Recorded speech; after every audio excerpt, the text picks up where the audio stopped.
Hi, everybody. I apologize for being late. We got out of court very late. Also, there's an echo in this room. I'm sorry, but this is the best I can do. So I have I don't even know how many pages. I'm starting on page 143 of my notes, and I stopped at page 188. So it's like 45 pages of notes. I might have to talk a little bit faster than normal because we're going to be here for like 99 hours and I have to go back to sleep. So, as always, this case is about Abby and Libby hopefully finally getting justice. So, hi. Okay, here we go. Oh, I have to do my banner so you guys know what I'm talking about. So, the morning was, we saw Rick's October 13th, 2022 police interview. Then we saw Rick's October 26th, 2022 police interview with Holman. After that, what happened? I don't know. It seemed like in the afternoon, it was like one Westville guard after another saying, Rick confessed to me that he is the killer of Abby and Libby. So in the morning, my interpretation of Rick's interrogations was, sorry, I'm typing at the same time. I thought he seemed innocent in his answers in the interrogations. Then in the afternoon, I was like, that doesn't seem innocent. So I'm about to ramble, probably for about 3 hours. Seriously, it's going to be a long time. As always, please just be polite to each other in the chat. I can't see what's going on. If you're not polite, the moderators will ban you. So put that in your crack pipe and smoke it. Here we go. Oh, wait, that's not right. Hold on. Reviewing. I'm almost ready. I just have to update this banner for people who come in late and are wondering what I'm talking about. Here we go. I'm not looking at chat comments for literally like 3 hours. So here I go.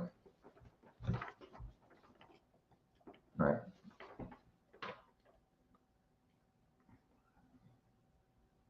So before we started, so today's October 29th, Tuesday, Rick laughed, was in good spirits before we started. Jennifer Auger used her finger to indicate to Rick's wife, oh, I'm sorry. That was not Rick. That was Kathy Allen, Rick's wife. She was in good spirits before we started. Then Auger, the defense attorney, went like this to her, and they went in the back of the room for a while because there's a rumor that, excuse me, I've eaten for lunch. I had a granola bar thanks to one of the cot ladies who sits outside. And then I just inhaled a cot. Oh my God, I'm so tired. I did not inhale a cot. I inhaled a granola bar. So I'm hungry. I'm tired. I'm an idiot. Okay. So the rumor was that at the end of yesterday's session, which I missed, that there's some kind of Google search or something on Rick's home computer that somebody maybe after October 13th, 2022 interrogation, somebody looked up information about the Delphi murders. And there's a rumor that Kathy, Rick's wife, may testify to say, I'm the one who did that. So that did not happen today. But what I'm reading here is that at the beginning, Auger went like this to Kathy. They went in the back of the room for a few minutes, and that's that. Rick's mom does have a concussion. She did fall outside of the courthouse on Saturday. And obviously that's sad. She seems like a nice woman, and an older woman falling and breaking her nose possibly and getting a concussion is not good. Then after that, one of the defense investigators took Kathy Allen out of the room before we started for a few minutes. Rosie had a sidebar before the jury came in, and Gull started saying, we have two things we're going to review, the October 13th and October 26th statements of Richard Allen. She's going to explain to the jury that some of these videos are redacted because certain information is not relevant to the case. So at the end of the second interview, Gull is going to read the end of the transcript, which some of this stuff is pretty interesting. So Exhibit 290 is the October 13th redacted interrogation. 291 is the October 26th video. Yeah, so if you're new here, run away. I do my best to write down the questions and the answers as they're talking. My hand is so, it hurts a lot from writing all day long. So I'm doing my best. A lot of these are not exact quotes of the questions or the answers. Sometimes I miss them, so bear with me as I try to even read and decipher my own handwriting. So the first one is going to be October 13th with Tony Liggett, Steve Mullen, and Richard Allen at the Delphi police station, I believe. So that's page 143. Page 144. October 13th, Steve Mullen, Tony Liggett, Richard Allen. Let me make sure you guys can hear me. I don't want to talk for 3 hours. Can somebody say yes? Just one, hello? The chat is going so fast. Anybody, write anything? Yes, all right, thank you, Lynn. Here we go. I'm gonna talk for the next 3 hours.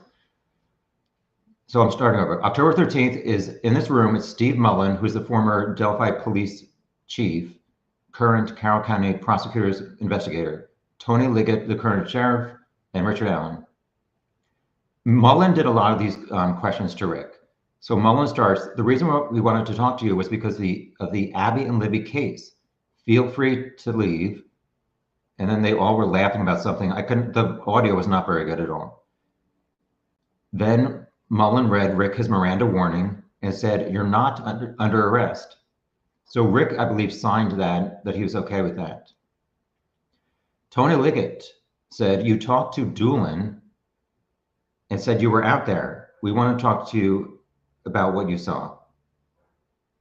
Steve Mullen said, "You talked to Dan Doolin, said you were on the trail 1:30 to 3:30. You parked at the Farm Bureau and saw 3 females. One was taller, one had black or brown hair, and you gave him information about your phone." So Rick said, "My name is Richard Matthew Allen. I'm currently 50 years old, birth date September 9th, 1972. I wrote Rick sign paper." He then gave his home address and he gave one phone number, which I really don't want to give out his phone number on the internet, so I'm not going to say it, but he said it. At this point, he drank some bottled water that they gave him on the table. He said something about cell phone, got my wife's number, and then he read another number that was very similar to the one he said before. So I'm not sure if he gave the same one twice or what. Mullen said, "How long have you had that number?" He said, I believe he said, "Since I worked in Indy," which is short for the city in Indianapolis in Indiana. He said, "Prior to 2006. What's that? Oh yeah, okay. I was just writing, Steve Mullen asked, "How long did you have that number?" Steve Mullen continued, "What kind of phone is it?" Android, Google was the answer. "What's your email?" I guess I'll tell you guys since other people won't. So Rick's email is rick2045@frontier.com. Frontier is, I think, a internet service provider in this area. I wrote, "Rick took phone out of pocket at that time. What's your email?" So this was a rumor previously, and it was confirmed. I'm not sure that I wrote it down previously, but Brandon Woodhouse apparently got the discovery emailed him by Baldwin by mistake. And so that kind of leaked. And so one of those screen names appears to be correct. I'm not sure that I wrote it down correct. It is foojack@gmail.com. So I wrote FOOJACK, either a 0 or an O. So fujacko@gmail.com. Rick said, "I had one other email at Yahoo, but I don't remember it." They asked if he used Facebook or social media. He said, "My wife does." And then Rick took another drink of water. "What is your marital status?" "Married." "What's your daughter's name?" "Brittany. She's 28. I think he said she was born in 1994. Her new name is Zapanta." At this point, Tony Liggett left the room. What is her husband's name? Rick said he's from the Philippines originally. He lived in Canada. He's been here since around 2015, 16. They married 2017. His first name is Paulo, Paulo. I think they asked Rick where he went to high school. He said North Miami, which is actually not Florida, it's Indiana. 1991, he graduated. Did you go to college? I think he said he did something with tech for a couple semesters. He may have said like a county college. Mullen says anything about vocational, and Rick said I was in the military. Mullen said any fraternal organizations. Rick said he ran track and did football for a year in high school. Any clubs you were in? No. What about the military? Rick said Army, National Guard. I did not hear the next question. I believe Rick said the number 85, but I'm not sure what that was about. How long have you lived here? Rick said he lived in Mexico, Indiana, most of his life, and he mentioned Peru also.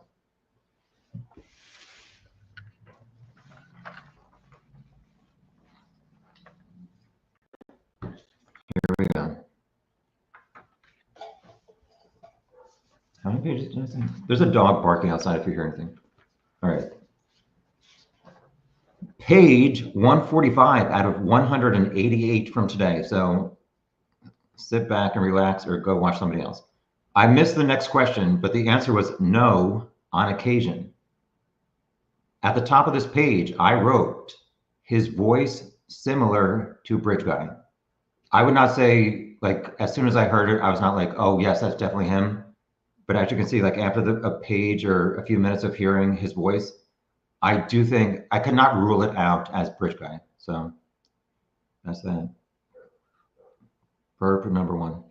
I did not hear the next question. It may have been about religion. So the next question was, parents go to church? He said, no, my grandparents did. I totally missed the next question and answer. Do you have any medical or psychological issues? Rick said he had a heart attack in 2010. A couple of stents in his, whatever, the heart to help his heart issues. Depression, anxiety, blood pressure, cholesterol. You worked at CVS. Yes, since 2013, but not in Delphi. He mentioned Peru, the Peru CVS. He said Delphi 2016, then he said 17, then he said 15. A while now. Spent 10 years at Walmart. He said he wanted to try, he left Walmart because he wanted to try something different, so he interviewed at CVS. And he said he left there because he didn't like management at, I guess, Walmart. So Mullen said, what was the reason you did not stay in management? Rick said he was tired of it. And he said something like management positions were more about spreadsheets. And then he said spreadsheets again. So I wrote that down twice. He said it was not really about customer interaction. He had enough of it and was tired of it. Mullen, help me understand Monday, February 13th. He went to his mom's house in Peru, Mexico area early in the day. He said his mom may have had hip surgery around that time. His wife was working. I think I wrote, go spend the day there. And his sister may have also been there with some other family members with her mom. At some point, I guess they said, we're going to go to lunch, but Rick did not want to go to lunch. So he went home. He remembered it was warmer than normal. He put on a jacket, he put a jacket on and went back out to trail. So I do not think this means he was at the trail earlier. He went back out, since he was out at his mom's, he went back out and he went to the trail.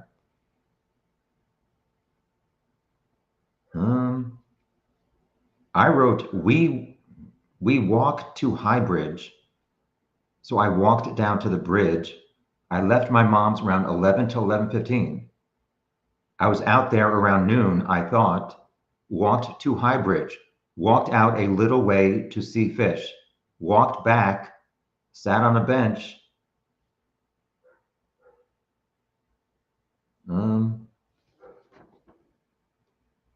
Sat on a bench over trails, maybe?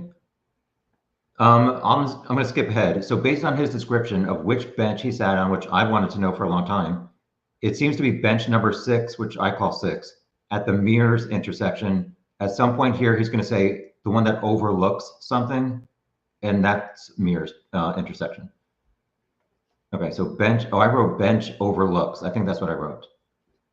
He sat for a few minutes. which that doesn't add up to me, but okay. Walked back out and left. So let me just read this one again.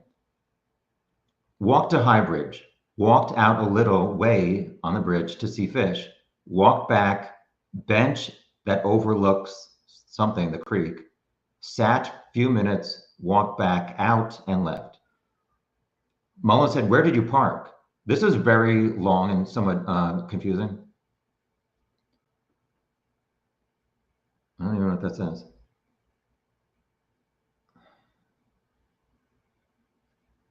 Oh, big. So Mullen said, where did you park? Rick said the big parking lot was not there at that time, right? So he's talking, if you're looking at a satellite view of Hoosier Heartland Highway, on the right is CPS. On the left is a very large parking lot, and I'm pretty sure it was there in 2017 because it is in satellite images from then. So there's that. Rick continued, if you went over back road, park there. Yeah, so I'm sorry, like some of the stuff I'm trying to like summarize. I didn't park at farmer's entrance. So Rick calls the Mears entrance the farmer's entrance. I didn't park at the farmer's entrance. It's not the same as this old Farm Bureau building. The Mears farm is a farm. Rick calls it the farm entrance is Mears entrance. Rick said there was a couple vehicles there when I left. Okay, so does that mean he drove by Mears or he walked and he looked at Mears and saw them? Okay. Well, his car apparently is not seen going this way past Mears. You know what I'm talking about. So he said, a couple vehicles there when I left. Little building there / trail, road off to right, houses, small bridge up there. Parking area up there. I told him, I think Dan Doolin, something about cars parked over there. Again, I'm sorry, I could not hear some of this stuff. It was playing on the TV from far away and I didn't catch all of it. So at this point, it seems like on the table there, so Rick is on one side, Liggett is on the left, Holman is on the right. So Mullen seemed to show Rick a map with Hoosier Heartland Highway. So Rick looked at it and pointed at it where he parked. Mullen said, I think Mullen at that point described Anderson's, which is the business across from CPS. It's like the farm building. So describe Anderson's, an old building somewhere. Mullen then said this way, down this way, there or there. Again, sorry, it's confusing. Mullen, which way did you travel that day? Rick said, it loops around, don't know names of roads. Road there that goes out, same way to get to this one. So he's looking down at this map as he's talking to them. So I think it seems confusing hearing the words, but I think Mullen figured it out. I mean, it seems to be CPS anyway. Mullen, did you ever go to the trails another way? I did not hear the answer. Did you go often? Rick said, not often. His defense said he went there often. Anyway, he said maybe once a month, or sometimes we would go 2 times a week. Did you ever take another path to get there? Rick said, I think the way to go past the farmer's entrance, Mears, we found that by accident one time. So today in the morning, I was sitting, Kathy Allen, Rick's wife, is in the second row on the right-hand side. I was 1 row behind her, 1 seat. So she's like 3 feet from me. So Rick said they found the Mears entrance by accident one time. And at that point, Kathy was nodding yes, agreeing with him. But then after that, he said, go through town. So it seems like I've looked at the Google Maps before, and the quickest way from Rick's house to the trail is to go through town. So he said we would go through town most often. Mullen, what do you remember doing and seeing that day? And how were you prompted to talk to Dan Doolin? Rick said, I don't remember. The next day or a couple days later, I got home and my wife said, I think he said my wife said I should come forward. He said, I obviously told my wife I was there. I went to the sheriff's station and they took my name and information. Then maybe the next day or a few days later, he said he was driving downtown and he got a call from the DNR, which is Department of Natural Resources, Dan Doolin. Page 146 of 188. Rick continued, I was heading to the Save a Lot grocery store parking lot. I said I would meet him and he looked at my phone. That's pretty much it. I gave him the account. I wrote down thought about it a lot. I don't know if he said I never thought about it a lot or I did think about it a lot. I would say he probably said I never thought about it a lot. He reiterated around noon, or I could not hear what he said. He continued, walked down and back. I think he said walk down and back. He then said 1 o'clock, 1:30, 1:45. Walked down trailhead. So I think at this point he said he essentially parked at CPS. He walked to the trailhead, which I think he's describing as like the Freedom Bridge Circle entrance. So he said 3 girls walking off trail. This was interesting. He said it seemed like they were babysitting.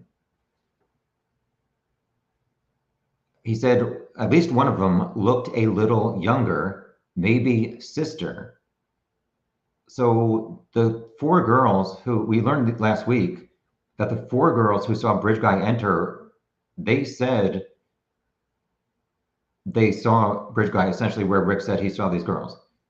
3 of those 4 girls were half sisters or sisters. So I just found that interesting that Rick said he thought they were sisters, and who the girls saw 90 minutes later around 1:30 compared to Rick's supposed noon, they were both sisters, both groups, and I don't know. I don't know if that adds up to Rick being honest. After that, Rick said, I didn't really see anyone. Sat on bench close to creek bed, that's number 6 at the Mears intersection, in my opinion. I don't know anything. Rick, when I left, I saw 2 vehicles on the farmer's entrance, pulled in right next to trail. Mullen said, the Mears? Do you mean he said, do you mean Mears? And Rick said, the farmhouse across is all I know. Mullen, did you ever park there before? Rick said, I used to. We did a cleanup down there. I brought a bunch of Walmart people. He also said this, I guess he said there used to be a little shed, a little shack down there. I'll just give some more context about that. So the cleanup, I think, was like at some point coming up, he mentions Dave McCain, who are the McCain brothers who are very involved in like the trail conservation. He didn't really go into a lot of specifics, but I think he meant that they had a cleanup of the trails. And Rick, I think at some point said he wanted to give back to the community. So at the time he was working at Walmart. So he asked some of his coworkers, would you help clean up the trail? And I believe the reason was because Walmart may do some kind of like giving back program. So his coworkers, they got hours, like volunteer hours by helping out cleaning up that trail and one other trail. So there used to be a little shed, a little shack down there. Mullen said Walmart, and I believe Rick said the one in Commerce, not Lafayette. I'm not sure if Commerce is a town in Indiana or what. I may be getting the name Commerce incorrect. Mullen said, when was this? And Rick said, the year 2006, I was not at Walmart, ... CVS. I went to CVS in 2013. It had to be before 2013. I worked south of Chicago running that store around 2009 to 2010. So it seems like even though he said I was not at Walmart, I think he was at Walmart when he did this trail cleanup. What does that say? Something with trails before? Were you familiar with the trails before? He said, after we moved to Delphi, we started experimenting around the area. I got associated with Dan McCain and the Erie Canal conservation group. Asked to be involved in community. We brought so many Walmart employees out. I worked for the cleanup. We worked at Carrollton or Carrollton Bridge that same day, I think. Rick said, I sat there for a few minutes and left. Vehicles, I think. So Rick said, I sat there for a few minutes and left at apparently bench number 6. He said, vehicles, I think he's talking about the Mears entrance. One was a sedan. He said the other was an SUV, which time out for that. When he said SUV, from what I remember, there was an article that Libby's sister Kelsey did in like the Purdue newspaper maybe years ago. And I think she said when she dropped off Abby and Libby, she saw an SUV that had a lot of bumper stickers. So when he said he saw an SUV and a sedan, I was like, well, is he telling the truth? Like, how does this timing add up? Which I'll get to that in a second. Mullen said, where did you park? Oh no, I think he said there were, so Rick said I saw 2 vehicles, a sedan and an SUV. I think Mullen said where you parked. Rick said, no, there were no vehicles where I parked. A lot of people park at the farmer's entrance. Then he said, they didn't want you parking there, so I didn't. So I guess at some point, Rick said at the Mears parking lot, there may have been some kind of sign saying no parking. So Rick seemed to say, I was trying to like follow rules and not really ever park at the Mears entrance. Mullen said something about the old Farm Bureau building. Rick said, I never knew what it was. I wrote here, my observation up to this point of the video. He does not seem nervous or guilty on this video. Continuing on, Rick explained the road he took to park. Again, it was really kind of confusing. But they seem to confirm it looking down on the table at this map, the Google map. Mullen, how far out on the bridge did you go? I have no idea the number of feet. One of those platform things. Years past, in 2006 to 2010, I crossed the bridge. He said around 2008 to 2009, like the old railroad ties got more rugged. He said he would look for fish, then went back the other way. Page 147 of 188. Rick said something about 2016 to 2017. I could not hear. So Mullen said, you parked there. How did you get at the trail? Where did you walk? So Rick said at one point, there was a gravel path to the new thing, which he called the trailhead. It ran along the road and you could cut across at some point after the pathway. We never used that until they put the gravel path, we never used that until they put the gravel path. At this point, Kathy Allen was nodding yes in agreement. Rick continued, I don't know if we parked maybe at that building, the CPS, until that path or gravel was kind of installed. We did not make, I think Mullen may have said, did you ever park at the Mears entrance? And Rick may have said, we did not make a habit of it, like parking at the Mears entrance. Mullen said, what kind of car did you have that day? Rick said, that one or the gray Ford 500. He then talked, this is like, he gave a long answer. He said, I would work away from home. Prior to 2016, I had a red Ford Focus. On truck day, so let me explain to this. Somebody asked me what's truck day. I don't know if it's Walmart or CVS, but it seems like truck day is maybe when a big tractor trailer comes and delivers a bunch of items for either Walmart or CVS. That's my interpretation. So Rick said on truck day, I would drive to Peru at 3 in the morning. One day I was so tired, I turned off the back way to Peru, like the back roads. When I woke up, I hit an SUV on the road. My airbag went off. I hit it at full speed.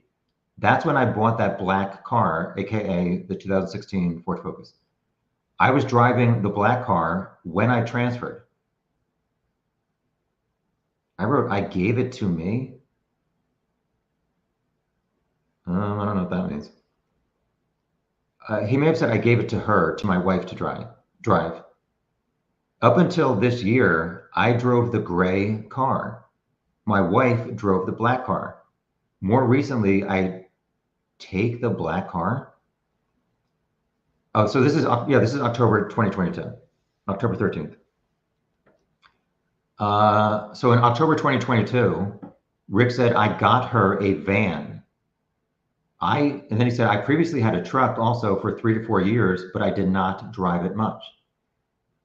Mullen said something about Miami County, Mexico. That time, I couldn't hear the answer. Rick said either the gray or black car that day, which would be the day of the murders. Mullen wanted Rick to talk more about the 3 girls he passed. He said, I did not interact with them. They were leaving. Did you see anybody else? If I did, it didn't click with me. I may have. The only ones I remember are the 3 girls. They obviously stood out. I assumed she was I assumed she was watching them. So I guess there was like 1 older girl, maybe 2 younger girls, and he thought she was like babysitting the smaller girls. So he said, assumed she was watching them, in charge of them. Don't really remember seeing anyone else. Just remember seeing a couple cars, sedan and SUV. Mullen said, when you got back to your car, were there any cars in the lot that you parked at CPS, aka? No. There was another question which I did not get. So his answer to the question that I did not hear was, I always watch the stock market. I had individual trading account. I would trade stocks. He referenced 2 like websites or something. I didn't get a chance to write it down, but it's similar to like E-Trade is a popular stock trading website. So Rick said, I trade stocks, trying to get rich.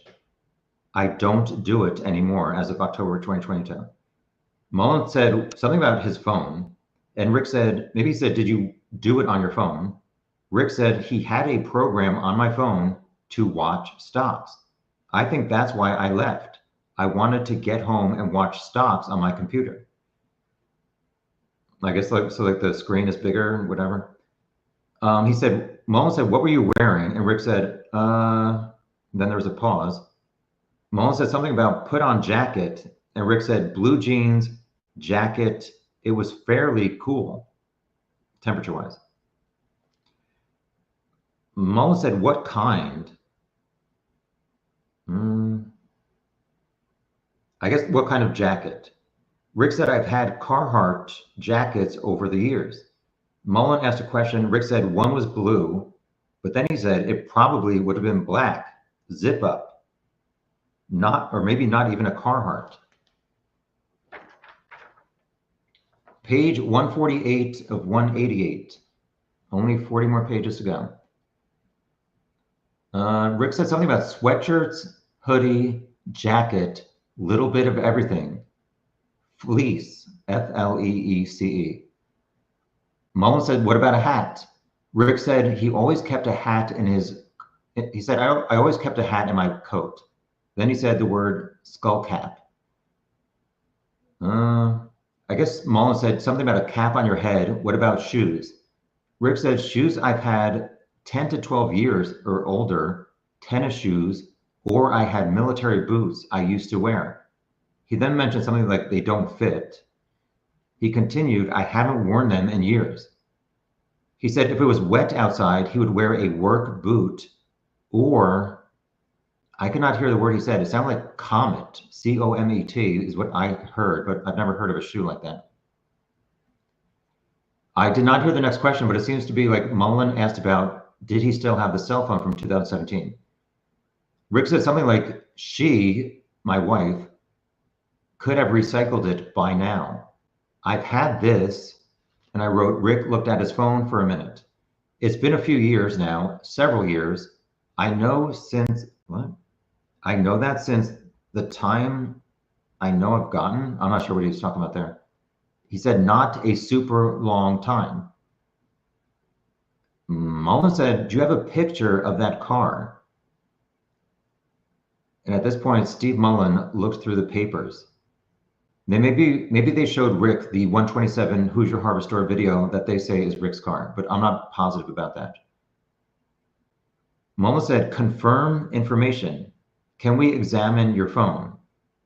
It'll help us tell a story, what people do, and confirm what someone is saying. We extract data. Is that okay? Rick said, how long would you have my phone? Mullen said, did you take the data from your old phone that you don't have? And Rick said, I tried to save my contacts.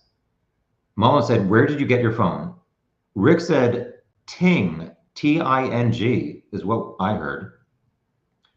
It's an online service a lot of people don't know about. You pay full price for the phone. He said, the service, I only pay $40 a month for 2 phones. Mullen asked a question which I did not hear. Rick said, one of those deals where they use other towers. He thought his was based off of Verizon towers.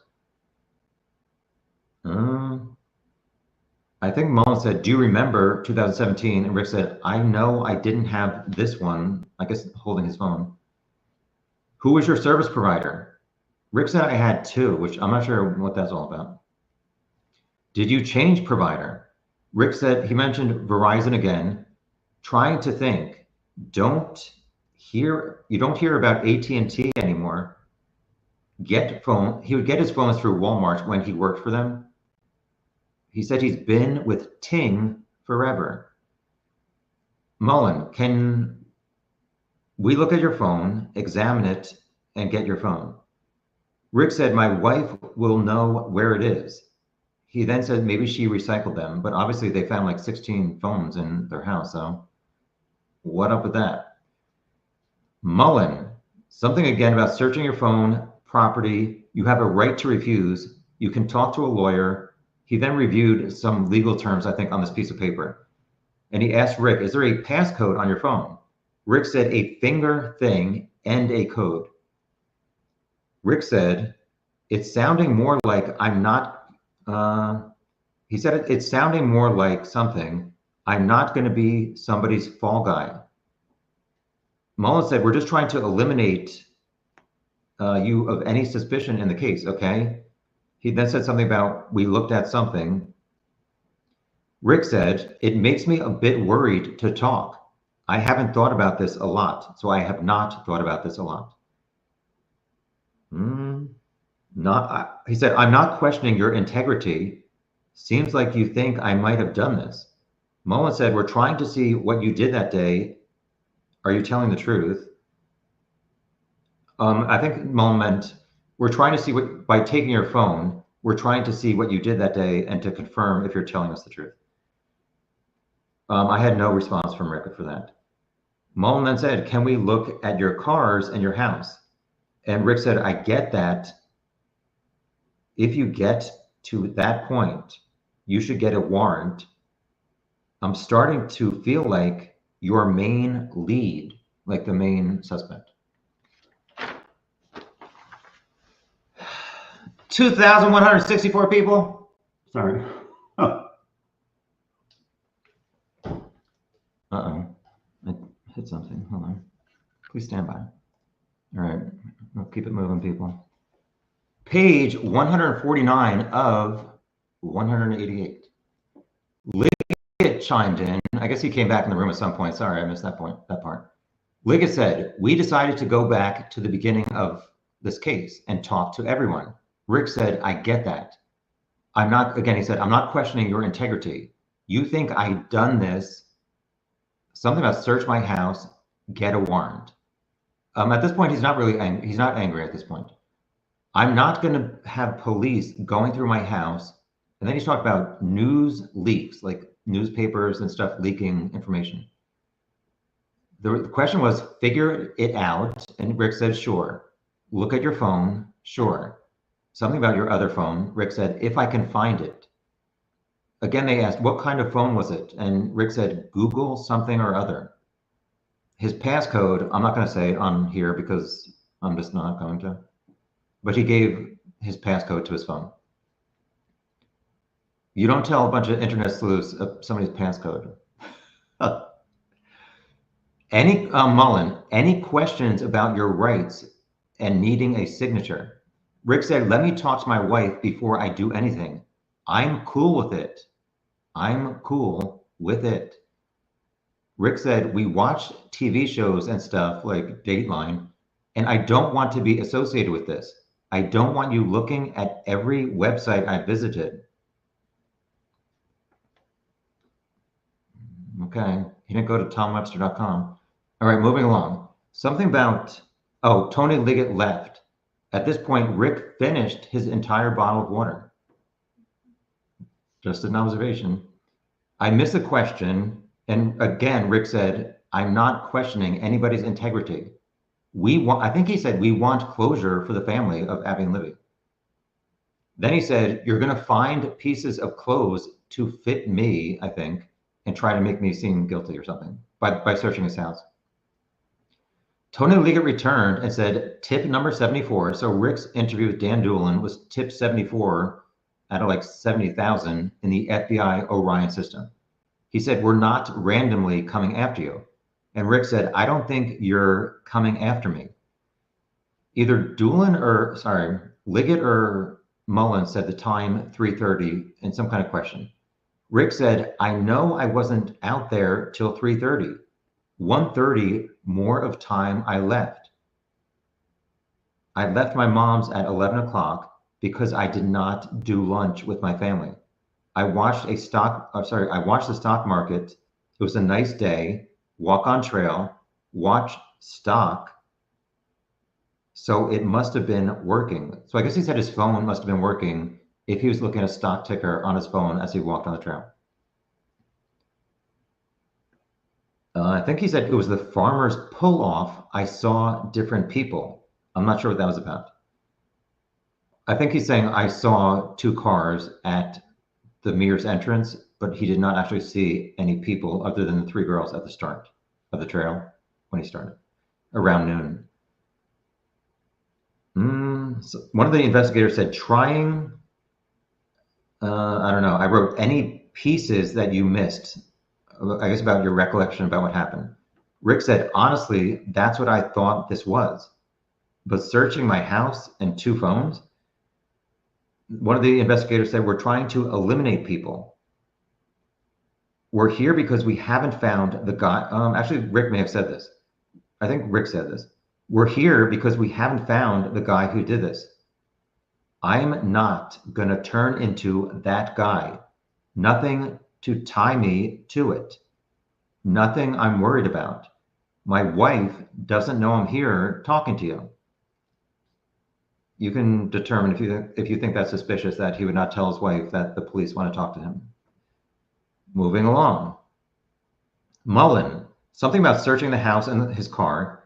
We are sure doesn't mean put anyone in a box.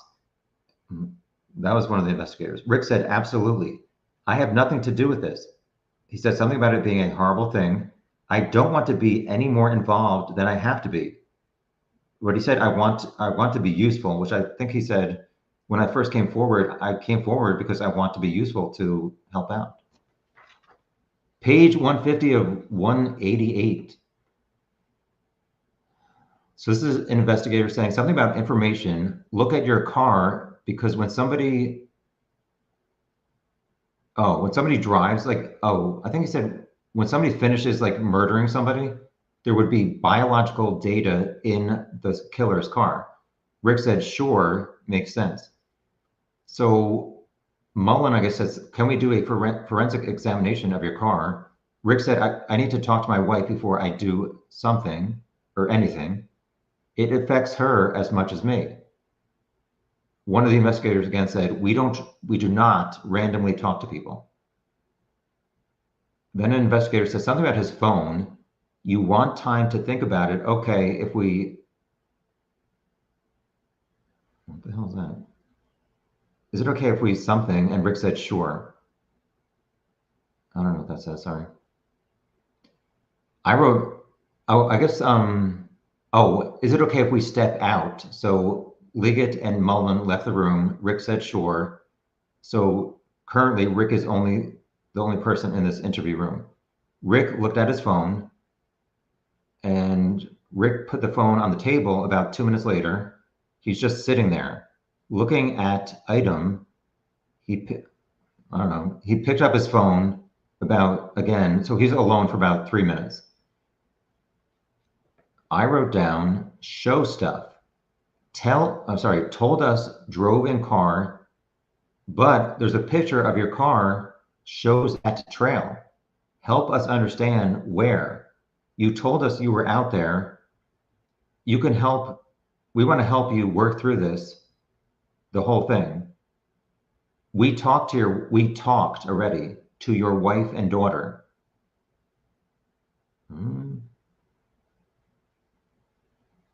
Oh, yeah. So the investigator said, at one point, we talked to your wife and daughter before this interview. And they said, they revealed to us that at one point in your life, you put a gun in your mouth. We need to clarify. We have a picture of an individual on the bridge, and you described wearing the same clothes. Rick said, okay, I understand that. One of the investigators said, is that something? Oh, no, I guess they showed Rick the screenshot from Libby's phone and said, is that you? Rick said, it's not me. I never met those girls. He said some other stuff I missed, something about a phone. I never met them, never seen them. Something about a psychologist, been dealing with that for years. He said, I was not going to shoot myself. Maybe it was a cry for help. At that point in the courtroom, his wife started crying. One of the investigators said something about a Carhartt jacket. Rick just said, okay. Next question. We just need to know what happened. So I guess Rick said something like blue jeans, black or blue, could be a hoodie, zip up, had blue or black one. You want me to say that is my car? So again, I think they did maybe print out the screenshot of the 127 car that passed Hoosier Harvester. An investigator, I guess, like I said, Mullen is doing most of this questioning. So they said, showing what we have, a lot of information, need clarification. And Rick said, that's fine. They continued, look at your two phones. Something about we talked to somebody and they say you're a nice guy. Rick had no response. We went to your house this morning and had a nice conversation with you. And then you rode in the car with us to this police center. I guess Mullen continued, you're not a mean fellow, M-E-A-N fellow. We're just trying to figure out what is going on. Information shows one thing, you say another. Rick said, I told you I could have been driving that car. At this point in the video, Rick crossed his arms like, I don't know. I'm not into like body language experts, so that was just like an observation. He did not have his arms in that position for long. That's a train in the background. Rick continued, your attitude to me changed. I feel interrogated. Told me you talked to my wife and daughter. So then I guess Mullen said, well, how would you react if you were in our position? What information do you have? And Rick said, I told you from the beginning, I was out there. I did not hide it. Which that's true. Page 151 of 188. I missed this next question. The answer from Rick, only people came into my mind were the three girls I had seen. Mullen, we want to straighten the situation, get the truth, look inside your phone. Rick said something about other side of things, have something to help you. I think we're done. I'm not sure if Rick said that or law enforcement. I think I was writing down. I think Rick said, I think we're done. Mullen said, can you help us out? And Rick said, I don't know.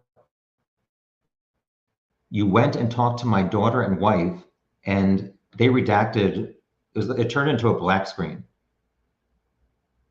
So I don't know if there's a name of a person that law enforcement talked to. that they do not want that name released, who gave some information about Rick.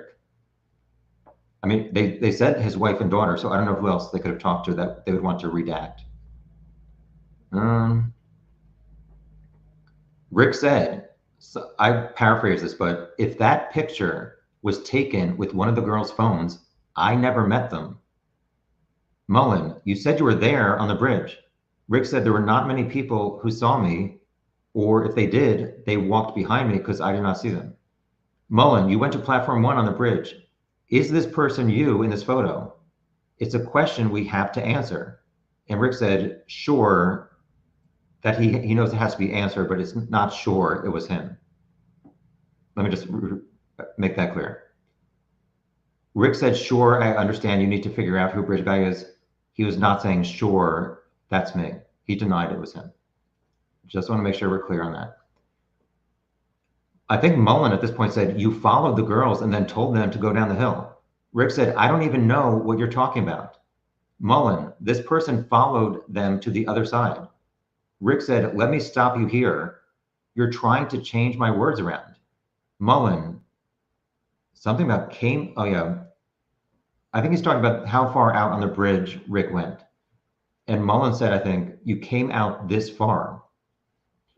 Rick said, I can't tell how far out I was. I don't even go that far out anymore. I have not for years. Mullen, pointing at the picture of Bridge Guy, is this you? Rick said, no. Mullen said, but the person is essentially wearing the same clothes that you said, and I did not hear Rick's answer. Mullen continued something about a black Carhartt or a blue Carhartt jacket, and Rick said, and I've had them. I'm not going to tell you I wasn't wearing a black Carhartt. Rick then said something about the skull cap. I carry one or a black hat. Mullen, were you there to do this or introduce them, Abby and Libby, to someone else? Rick said, it's not me. I wrote down, not tie me to murders, so I'm not So I'm not that concerned.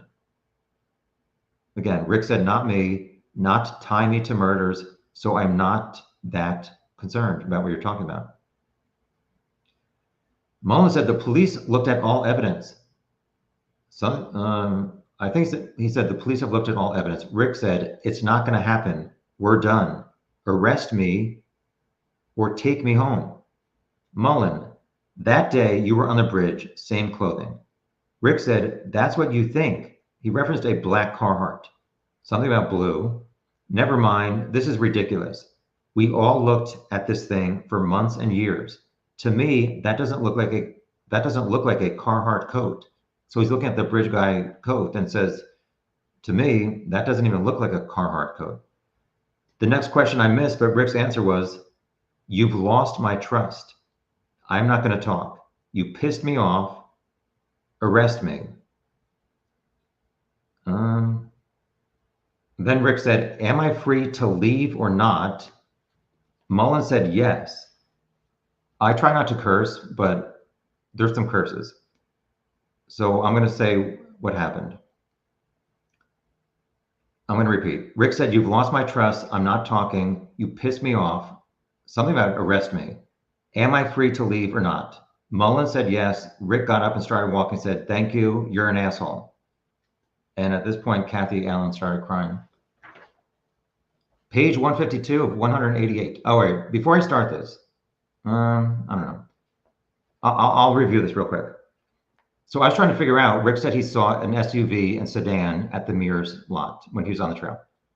I wrote here, I believe there's an article where Kelsey said she saw an SUV with stickers on it when she dropped off Abby and Libby, which was Betsy Blair's car. So I guess Betsy Blair does have an SUV. So we learned the other day that Betsy Blair was on the trail from around 12:02 to 1:15, and then 1:46 to 2:14 or 2:18. But Betsy Blair said there were no other cars parked at Mears when she was there. So that's that. So at that point we had a break and I needed to drink something.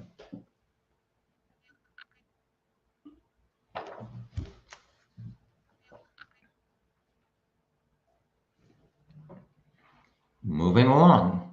So we took a break. Okay, I wrote down this part. not that anybody cares, but my analysis up to this point of this, that was the entire video from October 13th. So my analysis is nothing in Rick's demeanor and words seemed guilty, but his voice was close to Bridge Guy. Plus, he said the three girls appeared to be a variety of ages and sisters. And the four girls who passed Bridge Guy were actually sisters and half-sisters, and a variety of ages and heights.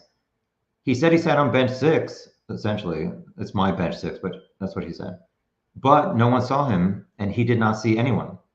But Betsy Blair and the four girls were at that intersection near that bench and did not see him, and he did not see them. So that does not add up to me. During the break, the morning break, Rick was standing. He ate a mint. I'm giving you the little details. Again, hands behind his back, just holding them, swaying back and forth. Then he sat down. Okay. Moving along. I have to update this thing. My back is sticking to this chair. That's attractive. All right, we're moving on to October 26th. Let me update my little thing down here. Oh, I did not have it. Didn't have it. Here we go. I've already missed 1,000 comments. All right. Now it's time for the October 26th interview with Jerry Holman. Some of this is redacted because it was not pertinent. So in the room is just Jerry Holman and Richard Allen. Holman started with something about property record. We took clothing you were possibly wearing that day on the bridge, knives, and your car. So he's reviewing what they took on October 13th in the search warrant. A few days ago, Holman said he tries to build rapport with people he's interviewing, and he referenced this part. So he starts out the interview asking Rick about being in the Marine Corps and guns that he used. So they were talking about Beretta, which is a type of gun. I think Rick said a Beretta came out before I got out of the Marine Corps. Holman talked about 40 Beretta and Glocks, and Holman said if I had a Sig Sauer, I would shoot it every day. Rick said, I don't have much experience. I really don't use target practice, have not shot my gun in a long time. Holman said he shoots in his backyard. He said he has like 2 miles or 2 acres in his backyard. Items we took and tested. So the lab wanted me to ask you some questions about the results of their testing. They took swabs off everything. Have you ever loaned out anything for a significant amount of time? Rick said, no, not that I can think of. Most of my family has their own vehicles. Holman said, I need to let the lab know that. Also, test results. Are any of these knives, or did you have any of these knives or guns on the day of the murders? Rick said, I did not carry a knife or a gun on the day of the murders on the trail. Holman said, let's get to the meat and potatoes of this. The results of the handgun analysis. It's very specific characteristics. The lab tells me it's like fingerprints. We took your Sig Sauer to the lab, and it matched an item we found from February 13th. Rick said, okay. Next up, Holman said something about 40 caliber Winchester. Rick said, okay. Holman talked about extraction marks, matched your gun. Rick said, okay. I'm just reading what I wrote. Holman, what is that? I think he said this round had extraction marks. He talked about methodology and the report. You can read it if you wish. Rick said, I don't need to read it. Holman, the prosecutors want to lock you up. I'm on your side. You said you don't want to be the fall guy, but you made some comments that concerned me. So on October 13th, I guess Holman and Rick were in the car. And Rick said, it doesn't matter. It's over or something. So Rick clarified and said, I meant the damage is done. Like you've talked to my neighbors, my coworkers, my reputation is done. Holman, all evidence indicates your involvement. There are witnesses who saw you. We see your car. Something about experts, maybe about the gun. Rick said, okay.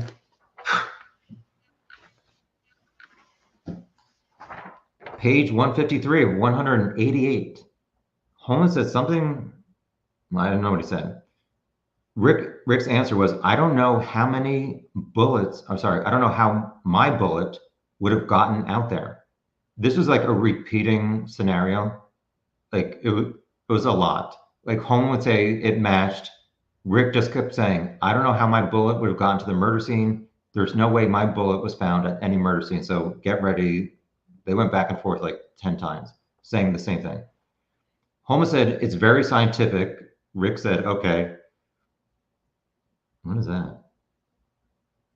Oh, Holmes said, I think it was found 6 inches.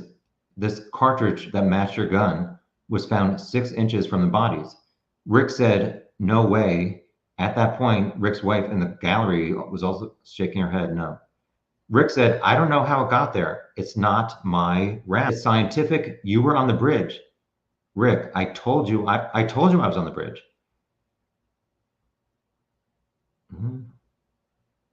Holmes said something about the media will portray you as a monster. He said something else. I did not hear Rick's answer. Holmes says something about telling the truth, and Rick said, I can't tell you what happened that day, aka like the murder scene. Holman, are you the mastermind? Rick said, mastermind? He said okay, but he was not agreeing with it. I'm not sure what I missed there. Holman, can you tell how the round got there in between the girls? Rick said, I don't know. Holman said, if you don't tell me something I didn't hear, I did not hear Rick's answer. I did not hear the next question, but Rick said, do you realize what you've done to me? You've talked to people I work with, my neighbors. I have stress and anxiety. It bothers me. I think what other people think, he said. The damage is already done. That's essentially what he said. Holman, if you're in my seat, now after the search warrant, we find a gun. And Rick said, oh my gosh, I don't even remember. He said, I'll check something. I'm sorry. I apologize. Like I said, I'm trying to write as quick as I can. Holman, did you ever loan out your gun? Rick said, there is no way a round from my gun was anywhere near the girls, the bridge. He said something else, and I think he said something like, it ain't something. You're trying to say it's me in that picture. It's not. I'm done. Arrest me. The damage is done. Holmes said, you're the only person that can explain. Rick said, I don't know what it is you want me to explain. Holman asked him a motive, and I did not hear what Rick said, or if he even said anything. The next question I did not hear, but I wrote, really, with a question mark, which I think is the start of Rick's answer. Anybody that knows me knows I wouldn't do something like this. That's not who I am. Holman asked something about a story, and Rick said, I told you I did not murder two little something. I guess he said girls. So Rick said, I told you I did not murder two little girls. I wrote down, Holman said, nice to you. Rick said, trying to get me something. Holman said something about science doesn't lie. I believe Rick said, that's awesome. Page 154 of 188. I did not hear Holman's next question, but the answer was my gun. The answer was my gun matched to a murder scene. So essentially Rick was saying there's no way my gun matched to any murder scene. Holman said the round we found was collected on February 14th. Rick said, okay, I understand. I can't explain it. If it's found next to a murder scene, or sorry, a murder site, it did not come from my gun. There was another question from Holman, and Rick said, I don't want to. I did not hear what he said. But then he said, I've lived with not wanting to live for 7 to 8 years now. He said something about killing himself. So I guess he's been suicidal since 2022 and 7 to 8 years before that. Holman said, experts say something. Evidence indicates you were out there. A lady saw you on the platform.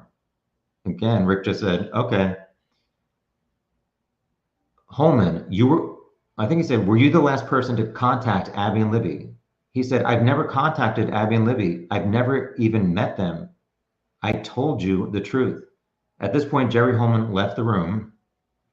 So Rick's in there alone. I wrote down on the video, not actually in court, Rick shake head no on the video. Several minutes of silence. Again, Rick just started shaking his head no. So obviously he's sitting there thinking of the situation he's in and just like shaking his head no, whatever. Holman, I guess, came back. Oh, no. I wrote Jerry Holman, collect DNA.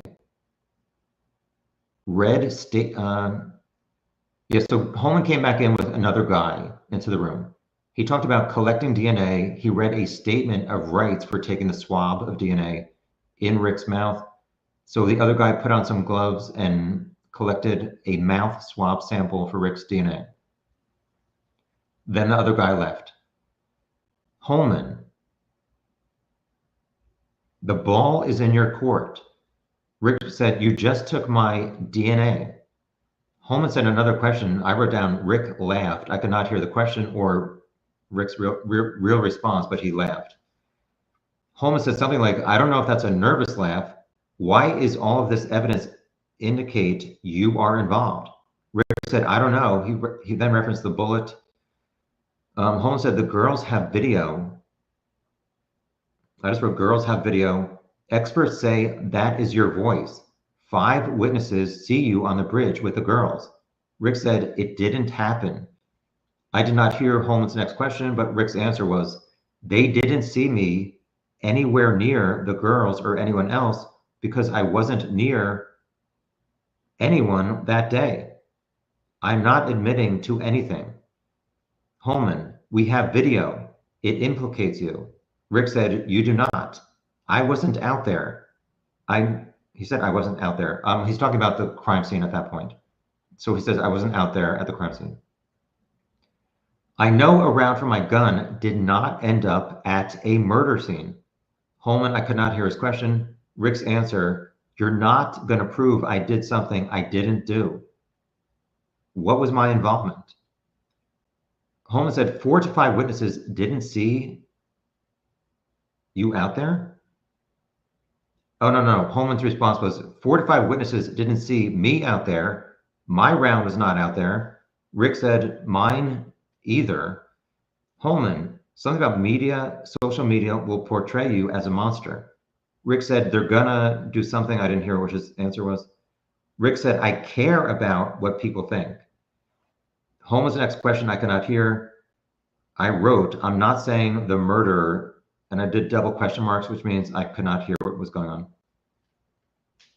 Holman said, you made a mistake, but you can't explain all the evidence away. Rick said, okay. Page 155 of 188. I didn't even want to look at the time because I'm just going to keep going, then I'm going to sleep. I did not hear Holman's question.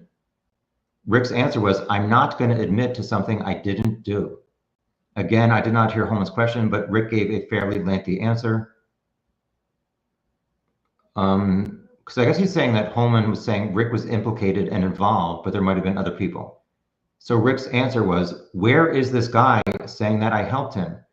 If you have somebody saying I helped them do it, they're fucking crazy. I'm done. If you're gonna arrest me, arrest me. I don't need your help. Holman said, you don't think it's important? Rick said, I don't think anything you have will put me near the murder of 2 girls. You talked to my neighbors and people I work with. That's what I'm concerned about.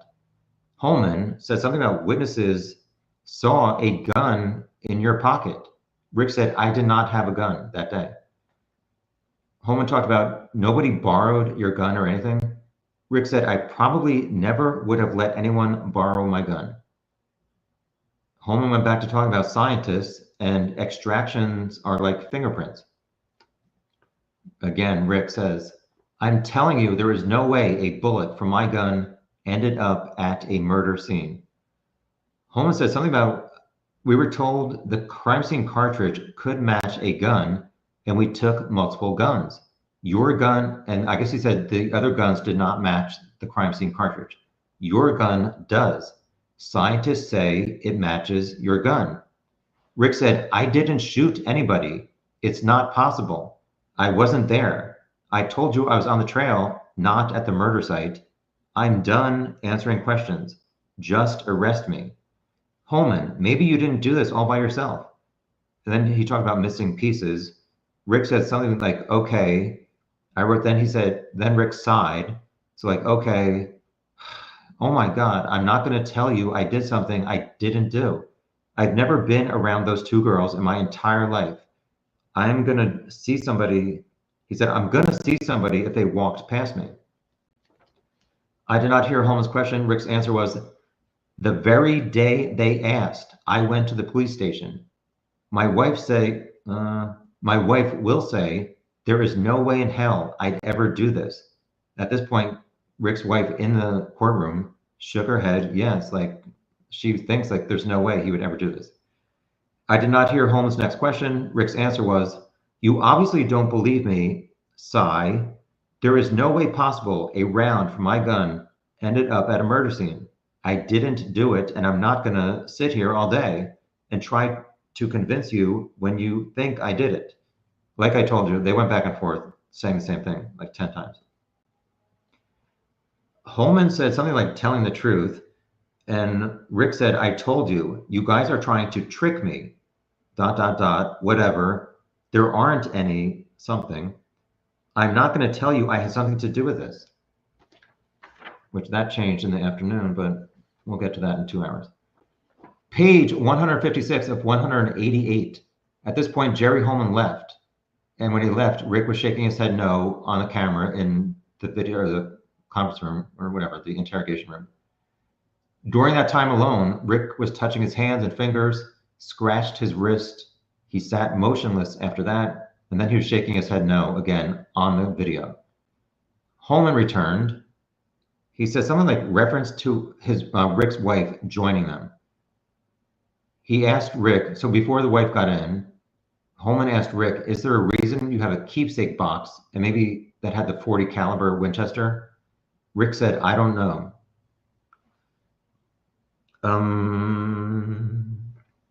Holman said something more about Winchester and then found Winchester in the gun. And he said something like, is that the same thing? Rick said something like, I think I know my wife. And then Rick said, this has been going on for 7 to 8 years. I'm not sure if he's talking about his depression or what. Holman started saying something like, I can see why if you killed 2 girls, but I did not hear the end of his statement. Then I guess Holman said again, here's my theory. You're out there. Maybe someone set it up. We know you have anger issues and depression. Maybe the girls said something to you, pissed you off, and you wanted to scare them, and your round popped out like by pulling the gun back. Holman said, do you keep a round in your chamber? Here's another train coming. Rick said, when I carry a gun, I do have a round in the chamber. Holman said something about your opportunity. Rick replied, please stop giving me opportunities. I'm not going to say I did something I didn't do. I did not murder 2 girls. I went for a walk on the trails and then I went home. Something ridiculous. I'm not going to keep repeating myself.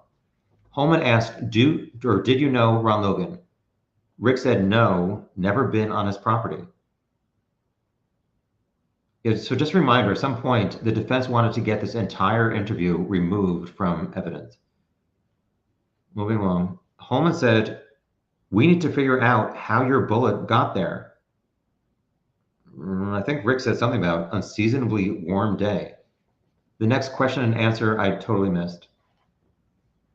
Holman, you would tell me if your gun, something, witnesses, evidence doesn't lie. If someone borrowed your gun, you would tell us. Rick said, I answered that 15 times. Holman says, we're trying to help you figure out how a round from your gun got there. Holman said, do you believe in science? And I believe Rick said, I believe in science. Holman said, we have a certificate of analysis from this scientist who says, like, your the round at the crime scene matched your gun. Rick said, I get all that. That bullet did not come from my gun if it was found at a murder scene or that bridge. I did not hear Holman's next question. Rick's answer was another, oh my God, with a sigh. Not try to explain, is what Rick said. I wrote next, there's a lot more back and forth repeating the same thing between the both of them. Rick said, I'm telling you something. Holman said, I'm all ears. And then it was silence from Rick, and he would not look at Holman. Page 157 of 188. I did not hear Holman's question, but Rick said, I carry my gun. Oh, I guess maybe Holman said, when do you carry your gun? So Rick said, I carry my gun when I go fishing. He said something else, which I think later we found out was maybe when he goes mushroom hunting. Okay. So I carry my gun, fishing, something else I didn't quite hear. I don't even carry my gun normally, I guess. It was like February or something. Why would I be mushroom hunting in February? Holman, here comes Holman again. You can't deny that round matched your gun. Rick said, I didn't have my gun that day. Holman, did you ever rack the gun when you were mushroom hunting or fishing? I did not hear Rick's answer. Did you ever, I think Holman said, did you ever go out to Ron Logan's property to go target shooting? Rick said no. Holman, I'm just trying to figure out what happened. Why would you carry your gun when you go mushroom hunting? Rick said, I don't know. You don't, or said you don't know who you're going to run into. Super Mario? All right, sorry. I did not hear the next question or answer. Holman, when you would carry your gun, was it in a fancy holster? Rick referenced the word holster. I couldn't hear. He said, I don't know. I have to look. The next question and answer I missed. My apologies. Holman says, all right, the prosecutor, I'm going to tell the prosecutor about what's going on here. What do you want me to tell him? Rick said something and then said, it's obviously not the truth. It does not mean that Rick said what I just told you is obviously not the truth. I think what Rick meant was like, if you're going to tell the prosecutor that my gun matches the crime scene cartridge, that is obviously not the truth. Holman, I'm not lying or trying to trick you. He was lying. Give me some evidence. Rick said, I'm telling you that's not possible. Again, Holman, the round was cycled through your gun. Rick said, and I'm telling you it didn't happen. It's not possible. No way my bullet was found near a murder scene, any murder scene. Any evidence you have isn't going to point to me. Holman, how do you think I made this up? Rick said, I'm not saying you made it up. I've not once said you're lying. No way my bullet at the crime scene. Holman said, we compared other guns of .40 caliber and they did not match. We found your gun and that matched. Rick said, it's not my blank, I guess his gun or his round or bullet. I wrote down for Holman, did they say about round? Oh no, so Holman said, when you talked to Liggett and Mullen on October 13th, did they say anything about your round? And Rick said no. And Holman said, that's because we didn't know until we looked at your house that afternoon, got your gun, sent it to the lab. Holman said, say it. Rick said, I'm not going to say anything. Holman, I can't make this up. Rick said, you tell me, and then Rick sighed. Holman said something about all this evidence will be presented to the jury. Rick said, you have already done the damage. Jerry Holman left the room and Rick sat motionless for a while. Holman returned and asked Rick if he wanted to smoke, and Rick said, if you let me, I will, to take a cigarette break. I wrote, Holman left. Rick drank from the bottled water, sit several minutes, get up, asked to use the restroom, and then it turned to a black screen for their break. They re-entered, and then Jerry Holman left again. Rick was drinking the water, and he sat There was a phone ringing. It might have been Holman's cell phone on the table. Rick looked at his hands and sat for several minutes. Holman returned and said something like, "We told her, your wife, about the evidence. She wants to talk. I don't think you're a bad person." And this is the point where Rick said, "What kind of good person kills two people?" Holman asked a question I did not get. I think Rick said, I wrote down goal. People make bad decisions. Holman said this. People make bad decisions all the time. Have a hard time believing they did something bad, maybe? Page 158 of 188, only 30 more pages to go. Holman says something like, people on medications or drugs make bad decisions. And something like, just think something went wrong. Do you just think something went wrong that day out on the trails, Rick? Rick said, I won't tell you something I don't know. I didn't know the girls. I'm not involved. I never even seen them before. Holman said, we need to sort this out. Feel like you're something. Rick said, you don't know what to think. Rick may have said, bullshit. Holman says, I don't think it is something. And Rick said, I can't explain something I don't know. Holman said, we'll figure it out. And then he left the room. At this point, Rick's wife entered alone. And so it's just Rick and his wife, no police. Rick stood up and gave her a hug and said, it's going to be all right. They're trying to tell me that you actually believe it. Rick said, I tried to explain no way a bullet from my gun was at a murder scene. It didn't happen. I didn't have my gun. You know me. This is not something I could do. They want me to believe that something. I'm not going to say something that's not true. I don't know. No way a bullet something. I didn't murder somebody. I didn't help someone. I know I had nothing to do with this. So at this point, Rick's wife said a few things, but she was kind of crying and speaking low on the video. So she seemed to ask him some questions. And I think she said, they showed me that picture too, which I think is the 127 Hoosier Harbor Store car, but I have no clarification for that. Rick said, I can't explain something, ...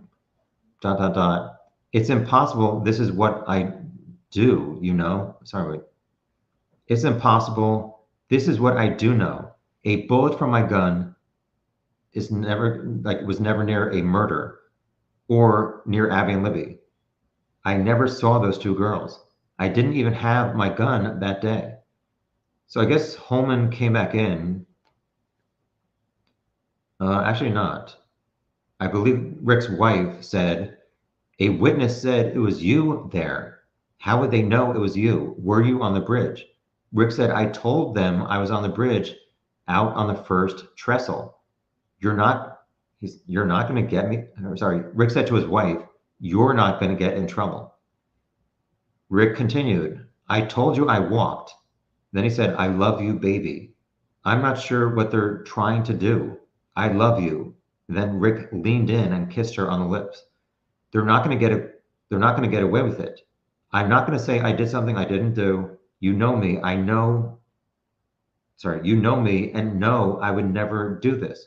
All I can say is, you know me and I know you.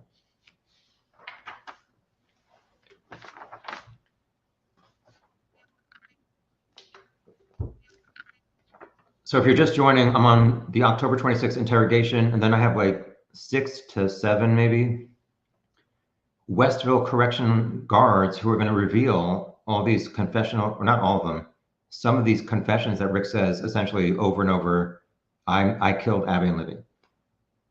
That's going to be in like 25 minutes. Page 159 of 188. Rick said, they're going to do what they're going to do. Sorry you have to go through this. He said, I'm sorry you have to go through this, and also that I have to go through this. They talk to my coworkers and our neighbors. I care what people think. I think he said, I was worried about what Gilbert thinks, but I'm not sure if I got the word Gilbert right. I don't know. Don't quote me on that one or anything else. Rick said, I talked about my anxiety and depression for 7 to 8 years, have my whole life. I guess he said, I've been depressed my whole life. They want me to say I did it. I'm not admitting something I did not do. How stupid is that? I think he said, I can't explain. I don't know. You tell me because I don't know. I have, I think he said, I have never carried a gun unless mushroom hunting or fishing. I never remember a time when I used to carry other than hunting and fishing. So at this point, Rick said to his wife, again, they're just alone, there are two explanations. The bullet did not come from my gun, or his cartridge is not from the murder scene. They want you to come in here and make me believe I did it, and I know you don't. You know me too well that I would be involved, and I would not be involved. They're probably going to take you away and come at me again. Don't worry about me. So then at this point, the video jumped ahead because I guess they were talking about relatives or something like that that they deleted from the video because it was not relevant to today's hearing. So I wrote, jump to Jerry Holman and Richard Allen arguing with Kathy still in the room, his wife. Rick said, I'm done effing talking. Holman says, the evidence clearly indicates you're involved. Rick said, it doesn't. There's no way. Holman said something about the unspent round was secured on February 14th and tested against other guns. Rick said, I understand, but I can't explain. It's not possible. It was mine. Holman said something like, you think we threw it around? And Rick sighed. Or we threw the round on the ground or something. Rick sighed, I can't explain. Please let my wife out. Can I kiss her? Holman said yes, and they kissed on the lips. Kathy told him to do the right thing. I think that was Holman saying, your wife said you should do the right thing. That was after she left. I'm not sure if he misquoted her or not. So Rick said, she knows I didn't do it. At this point, Holman said something like, don't put your family through this. And at this point, in front of the row in front of me, Rick's stepdad is also there. And it sounded like he made a noise. At first, I thought he was laughing, but it seemed like he cried, like he was not happy to hear that. Page 160 of 188. So then they started yelling really loud. Rick said, if you want to F with me, leave my wife out of it. Holman yelled his theory like really loud and aggressively. He was like, you got mad, you told him to go down the hill, and then you killed him. And then Holman said something else, and Rick said, I'm done talking, arrest me. And he went like this. He put his two hands out.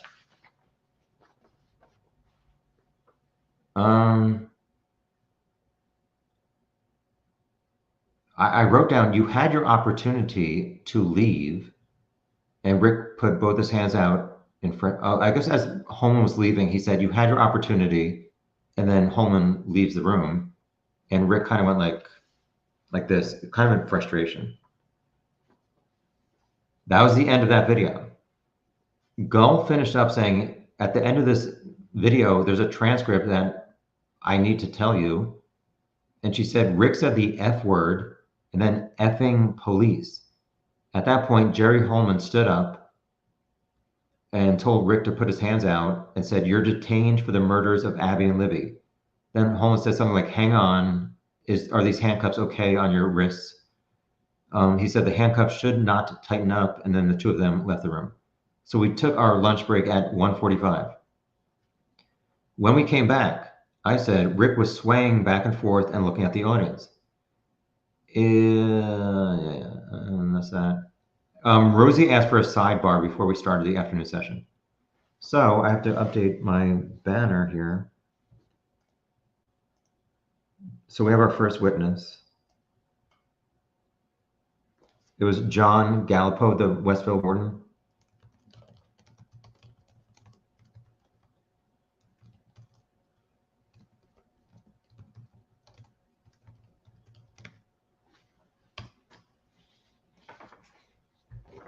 So this is John Gallipo, the former Westville warden, who was the warden when Rick was at Westville. I'm not going to do a lot of this introduction. So McClelland is the one who's doing all of this afternoon testimony. So Gallipo was employed at Westville. They said Rick was there in the A pod in a cell by himself, 12 by 8 feet. All cells in the pod are the same size. He would do observations of the cell. It's an observation cell if the inmate is under mental health order or suicide watch. They talked about the mattress, the bed frame. Was Rick on suicide watch? Yes, when he got there. The next question, I'm not sure what it said, but his answer was no. Rick had shower 3 times a day. They talked about his clothing. He gets 3 sets of clothing a week and is cleaned. His clothes are cleaned 3 times a week. He also had a tablet. He had 2 of them because he broke one. He could download apps, listen to music, and make phone calls.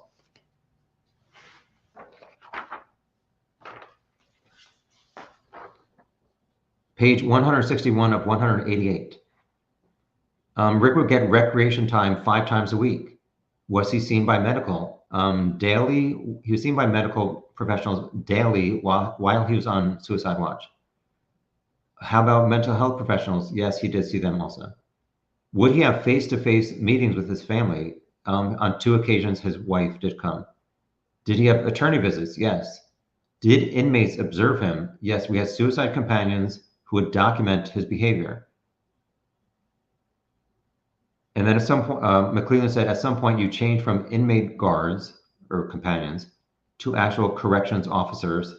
And Gallipo said that was for more privacy for Rick. How often would you observe Rick? Gallipo said personally he would do it daily for the first few months that Rick was there. When did Rick change his behavior?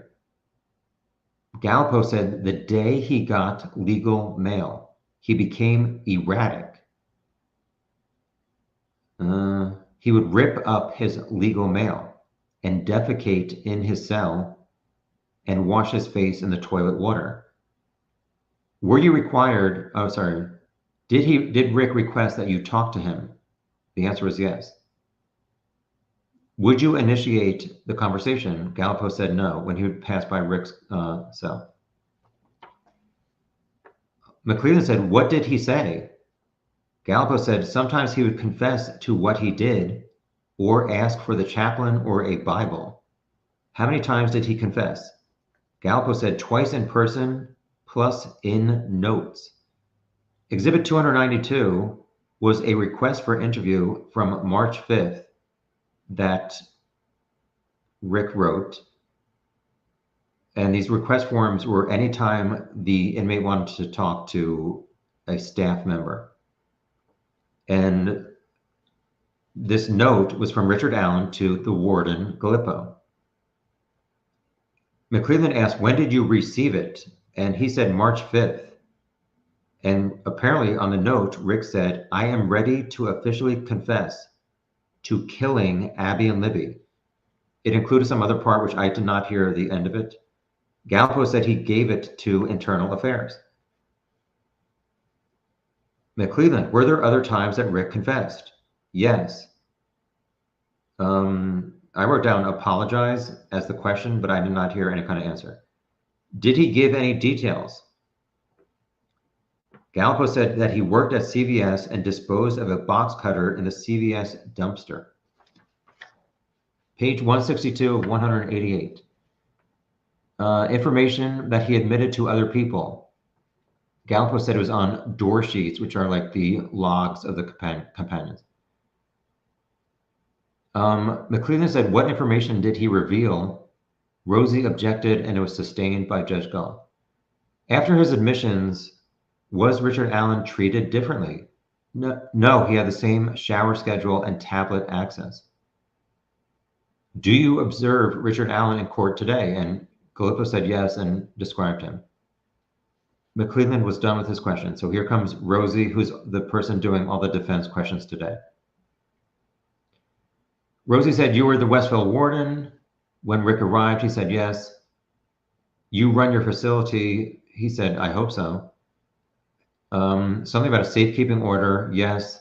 Department of Correction take custody of Rick when the case was pending, as opposed to someone who's already been convicted in prison. And Gallipo said yes.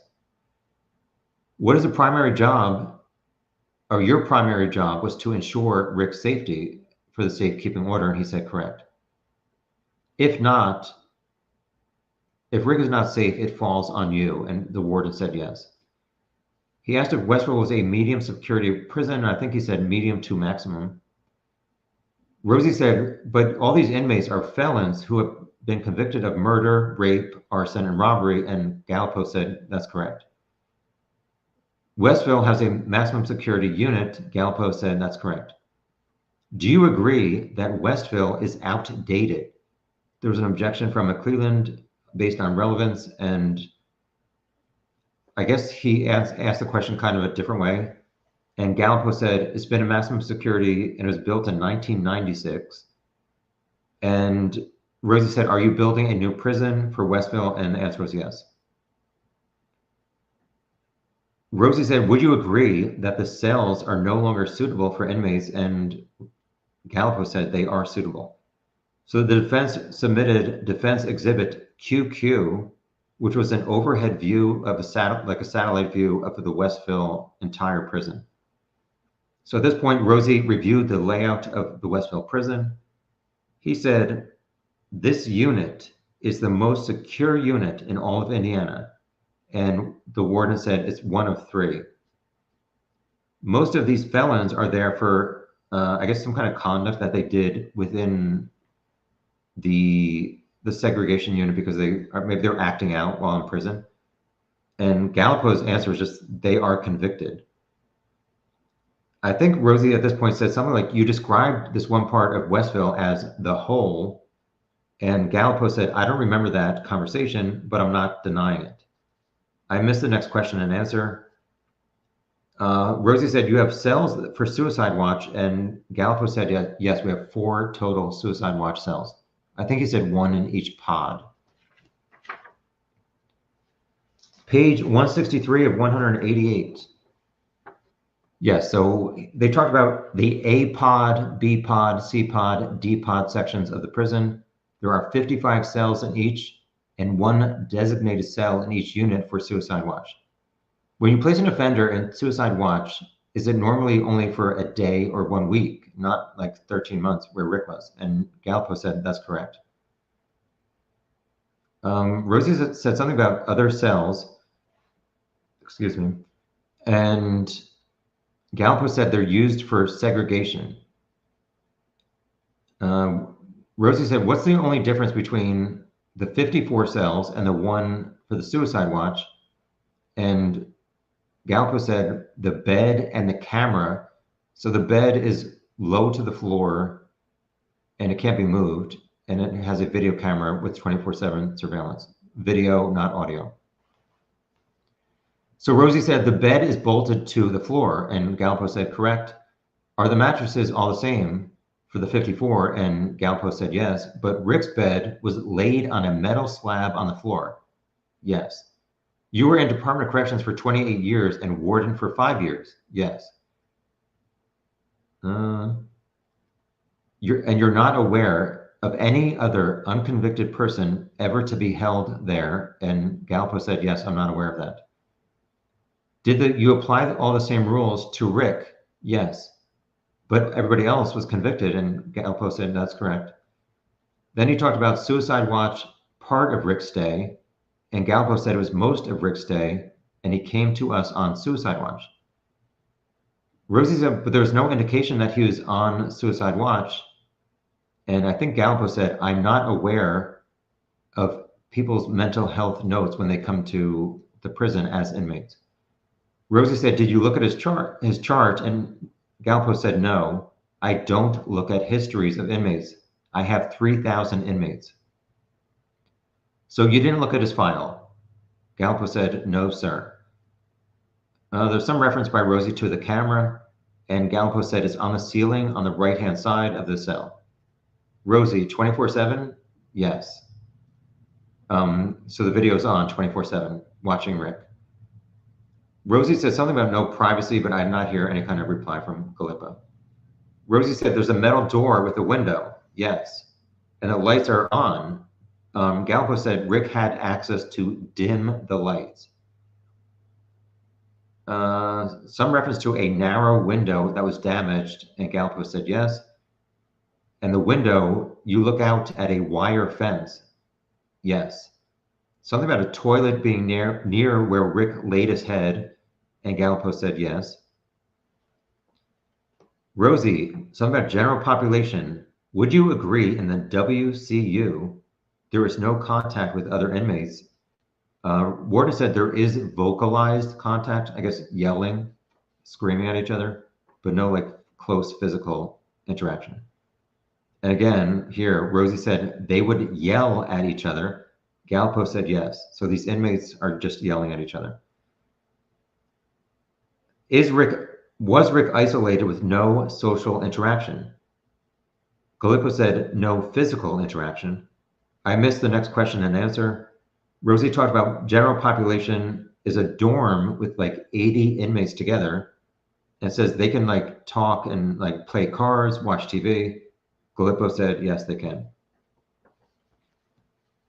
Rosie said something like Rick eats alone, and Gallipo said correct. Rick would have to sit on his bed to eat because he did not have a desk, and Gallipo said yes. There is no table.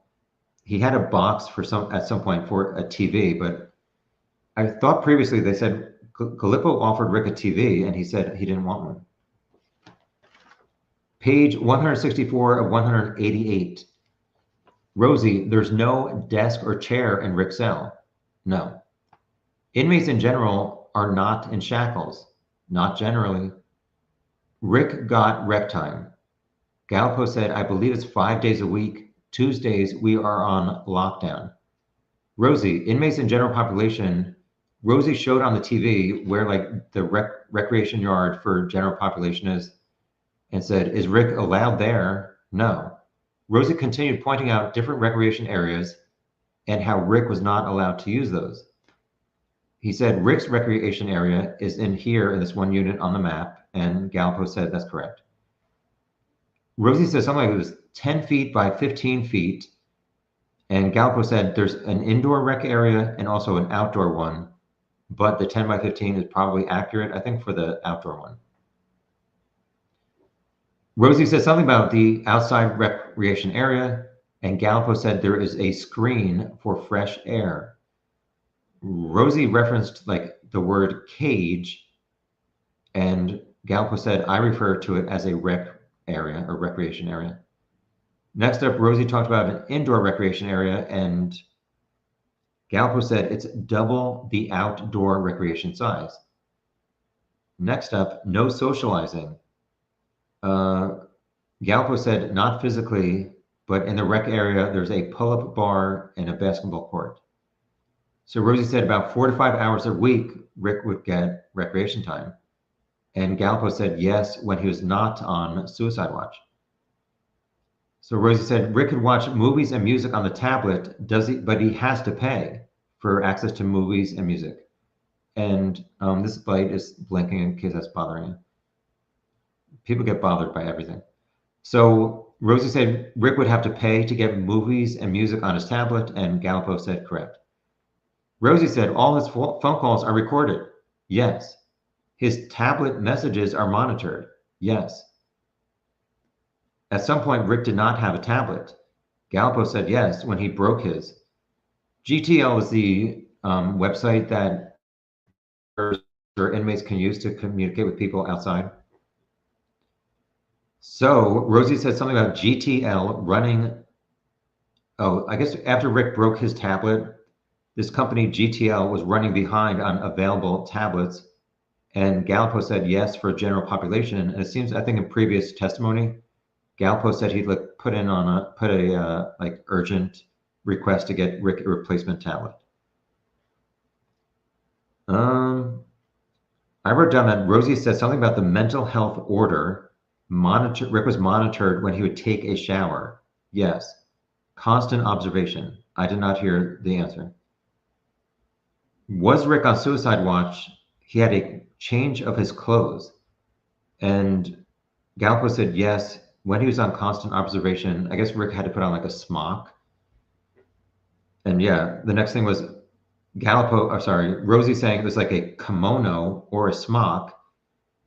Galpo said yes, something about the shoulders down to below Rick's knees. Rosie, when he was on suicide watch, Rick would get less of everything. Galpo said, you do. Then there's a reference to the 2 visits with Rick's wife. And I missed 1 or 2 questions. Then Rosie said, Rick would be taken by guards and shackled. Oh, so Rick was taken by guards and shackled for his meetings with his wife. Gallipo clarified, saying until he got to the meeting room. Once he was in the meeting room, he was not shackled. Page 165 to 188. If you're bored, it gets more interesting coming up very soon. Continuing page 165. Rosie, can you explain what restraining means? So at this point, Gallipo said something like the leg shackles, something about irons, IRONS, something about hand, belly chain, transportation lead. At this point, I think Rosie said to Gallipo, at one point I said to you, that's more like, what did I say that was, I think he asked Gallipo, at what point, what did I describe that as? And Gallipo said, you said it was like a dog leash, but I didn't agree with that. Gallipo said that, or Gallipo, what is his name?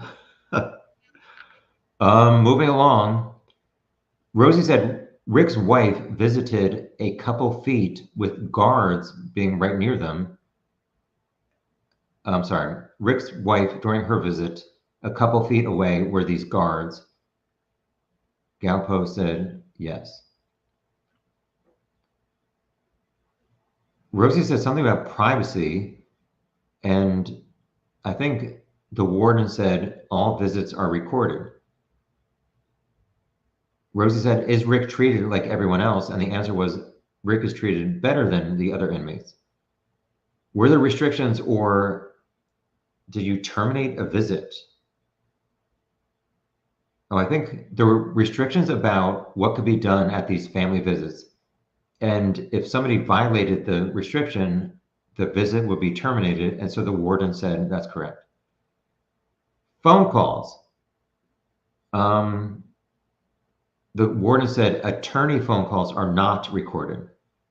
So Rosie said any form of communication from Rick, from his cell, other than lawyer phone calls, are not monitored. And the warden said something about mail. We scan it, but they don't read it, maybe? For Rick, not just for Rick, because he was not convicted yet. So Rosie said we took legal filings to Rick, and it took 2 weeks for him to get them. The warden said something like it was 400 to 500 pages long, and his legal mail was not copied, which I think he just said they scanned it. So I'm confused about that. Rosie said for 13 months, it impacted Rick's mental health and overall ability for us to represent him. I don't know what that's about. At this point, McClelland objected, and Rosie said he would move on. Rosie said, you taped Rick's meetings with his lawyers, and the warden said, we used a camcorder without sound.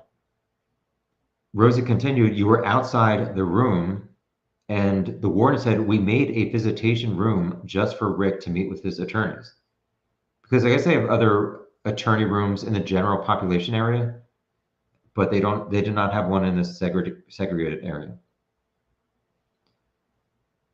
Rosie talked about the use of force and said there was never a time when Richard Allen was a threat to the physical safety of anybody in that prison. The warden said twice we had to use force. Rick refused to take his hands out of the door. So in the door, there's like a slot to put in the food. So I guess after Rick was returned to his cell, There were 2 occasions where he would put his hands out in that cell. I don't know if it was maybe behind his back or not. And so the warden said Rick refused to take his hands out of the door, so we could not secure the door unless his hands moved in. He was being non-compliant. The cuff door needs to be closed for safety reasons. Then he said Rick was treated better. Moving along with Rosie, talking about suicide companions sitting at Rick's door, and the warden said correct. They would do, Rosie, they would do shifts with a pen and paper and document their observations, and the warden said correct. Rosie, they would like write down what he's saying, how he's acting, and the times, and the warden said yes. Rosie said the companions, hold on. Okay. Rosie said some of these companions who were watching Rick, the inmate companions, had previously been convicted of crimes of dishonesty. The warden said, I suppose. Rosie said there are rules to prevent these companions from talking to other inmates. The warden said correct. So they're not supposed to tell others what happened when they're regarding Rick. And I wrote down that the warden said it did. I guess he said it did happen. So these inmate companions were talking to Rick outside a cell. Then these companions who were inmates would go talk to these other inmates and say what Rick told them. So Rosie said companions spread information all over. And there's a problem with the companions. So they were removed.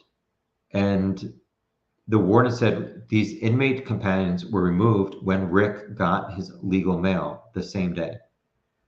So Rosie referenced April 3rd, 2023. And the warden said, I don't know, the same day that he got his legal mail. Page 167 of 188. Rosie had no more questions, so McClelland had a few questions. Rosie to the warden of Westville. Do you know the time and day Rick got his legal mail? The warden said, I don't. It was either March or April. Next question. Was Rick on suicide watch and why? The warden said, Dr. Walla, who's the psychiatrist at Westville. So Dr. Walla put him on suicide watch based on their private conversations.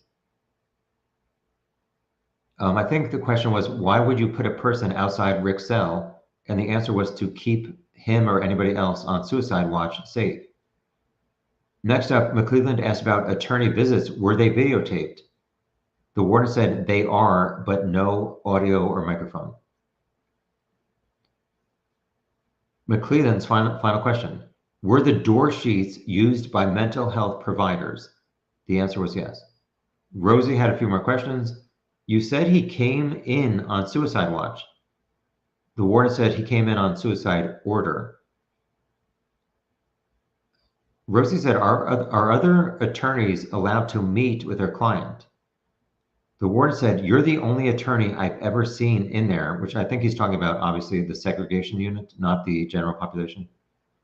The warden continued, that room doesn't have a camera. If he was in general population, those rooms have cameras. Any questions for the jury? No. So here's where it gets even more interesting.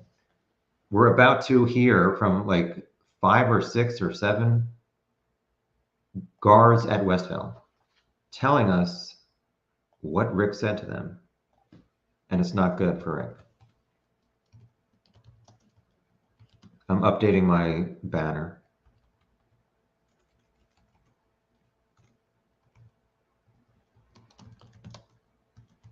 I've missed over 2,000 comments. That's a record.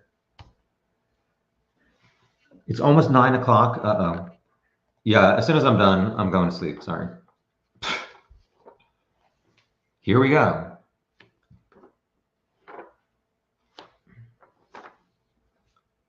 Next up is Ethan Drang, D-R-A-N-G. He's employed by the Department of Corrections at Westville, 2.5 years. He described his training. He worked in the H group unit and all over. He knew Rick because Rick was an inmate, and this guy, Ethan, the guard, watched Rick on Suicide Watch. So everybody I'm about to review watched Rick on Suicide Watch, and they're going to reveal the incriminating things that Rick said to them. Unfortunately, as you guys know, like sometimes they're talking way too fast, so I don't have many direct quotes, and I did miss a few things, so I will point that out as I'm going along. So, yes, he knew Rick because he was on Suicide Watch, and he would sit in front of Rick's cell door and log events and give a 15-minute update based on what he was observing. So Exhibit 293 is a Suicide Companion Watch report, and it was written by Ethan on the day, April 5th, 2023. So Rosie made an objection to relevance, and Gull said, "We'll admit it with your objection." So this report was given to the jury, and they read it in silence for about 2 to 3 minutes. McClelland asked, "Are these reports made in real time?" Yes, when he does it right outside of Rick's cell. The report was from April 5th, 2023. What time did you start your shift? 6 a.m. Yeah, so, yeah, never mind. So on April 5th at 8:46 a.m., Rick made a statement. I wrote down, asked me if I want to take his Bibles. Then Rick said, I think prison cured, C-U-R-E-D, my anxiety and depression. Same day, 9:52, Rick slid a yellow envelope under his cell door. This might not be a direct quote. I wrote, confess killing Abby and Libby and hope to apologize to their families. Okay. Page 168 of 188. I wrote down, I think, observe. I guess McClelland may have said, how long did you observe Rick? And this guy, Ethan, said, until I quit my job at Westville. McClelland said something about time. I guess, how much time did you stay outside of Rick's cell? Ethan said, we would split 24 hours depending on the number of officers working that day. McClelland, what kind of training do you have to recognize someone with a mental health issue? Ethan said, I have some training from the prison. McClelland, did you learn to observe signs of someone with a mental health issue? Ethan said, no. McClelland, do you have any training to determine signs that someone is faking a mental illness? Ethan said, no. McClelland said, is Richard Allen in court? And Ethan pointed out who Richard Allen is to him. McClelland has no more questions. So Rosie said on April 5th, 2023, at 7:19 a.m., 7:21, 7:25, you wrote down Richard Allen was crying and screaming. Ethan said yes. Rosie said something about from mental health, something, I missed it. Ethan said he was emotional that day. Rosie said something, he liked something. I apologize, I missed some of this stuff. Some of these guys were talking very low, and Rosie was also talking low. So Rosie said something like he liked blank, ? And Ethan said, that's what he said. Rosie, the prison system. Oh. So Rosie said, so Rick said the prison system cured his depression at 8:46 that morning. I believe Ethan said, I think coming to prison cured my anxiety and depression. Or maybe Rick said, I think coming to prison cured, yeah, I'm sorry, I apologize. So Ethan seemed to reiterate what Rick said. And Rick said, I think coming to prison cured my anxiety and depression. Rosie, I missed his next question. But Ethan said, speak to mental health daily. I missed the next two questions from Rosie. Rosie then said something about slipping a letter under the door, and Ethan said yes. Rosie said, I guess Rosie was reiterating what Rick supposedly said, quote, I hope I get the opportunity to tell the family members I'm sorry. Ethan said, yes, that is what he heard Rick say. Rosie said, do inmates have mental health codes to, I guess, show like kind of how their mental health is that day? Ethan said, I don't know. I missed the next question and answer, and Rosie said nothing further. At this point, McClelland had a few questions. He said something about suffering from mental health. Do you have any training for that? And Ethan said no. Do you have any training to notice any mental health triggers? And Ethan said yes. The triggers include calls from family members or when the inmate skips meals. McClelland, did you notice any triggers in Richard Allen? Ethan said when he was on the phone with his wife or going back to his cell after he was out of his cell. Page 169 of 188. McClelland had no more questions. So Rosie had a few more questions. Rosie said as simple as a walk out of his cell and then back in triggered Richard Allen's mental health. And Ethan said yes. Rosie said, that sounds pretty fragile mental health wise for Rick. Ethan said, I can't answer that question. So the jury had a few questions. Number one, the contents of the envelope that was put under the door, did you note it in your log? Ethan said yes. I guess juror question number two, something about the contents of that, and Ethan said it was a request slip. McClelland interrupted and said, the contents, the slip you testified about, was it Exhibit 292? And then McClelland showed to Ethan. He said, was this like log in the envelope or the request slip in this envelope? And Rick said, or sorry, not Rick. Ethan said, yes, it was. So Rosie had a follow-up to this question and said, Exhibit 292 has a note in the top right. And Ethan said that was when it was received. But Rosie pointed out that it says 3/5/23. And Rosie said, you received it on April 5th? And Ethan said yes. And Rosie said there's no way Gallipo could have received it on March 5th because it did not exist. And I agree, like there's some kind of confusion there. Ethan did not answer that. Rosie said, you do not work for Department of Corrections anymore, do you?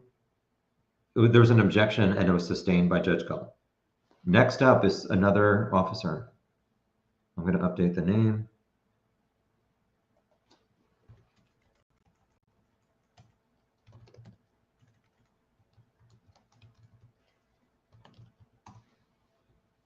Michael Clemens. He's also a correctional officer at Westville, 4 years.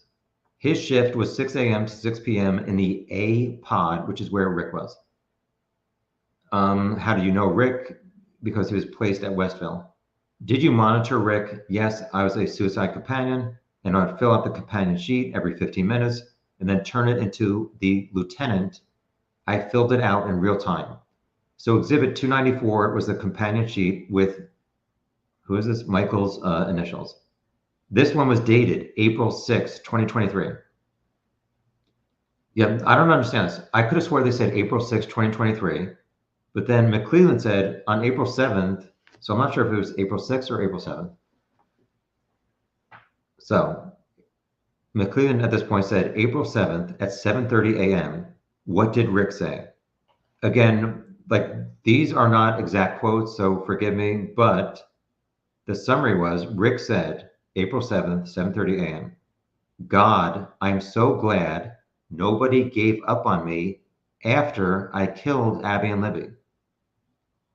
At 8:01, 31 minutes later, Rick said, I, Richard Matthew Allen, killed Abby and Libby all by myself.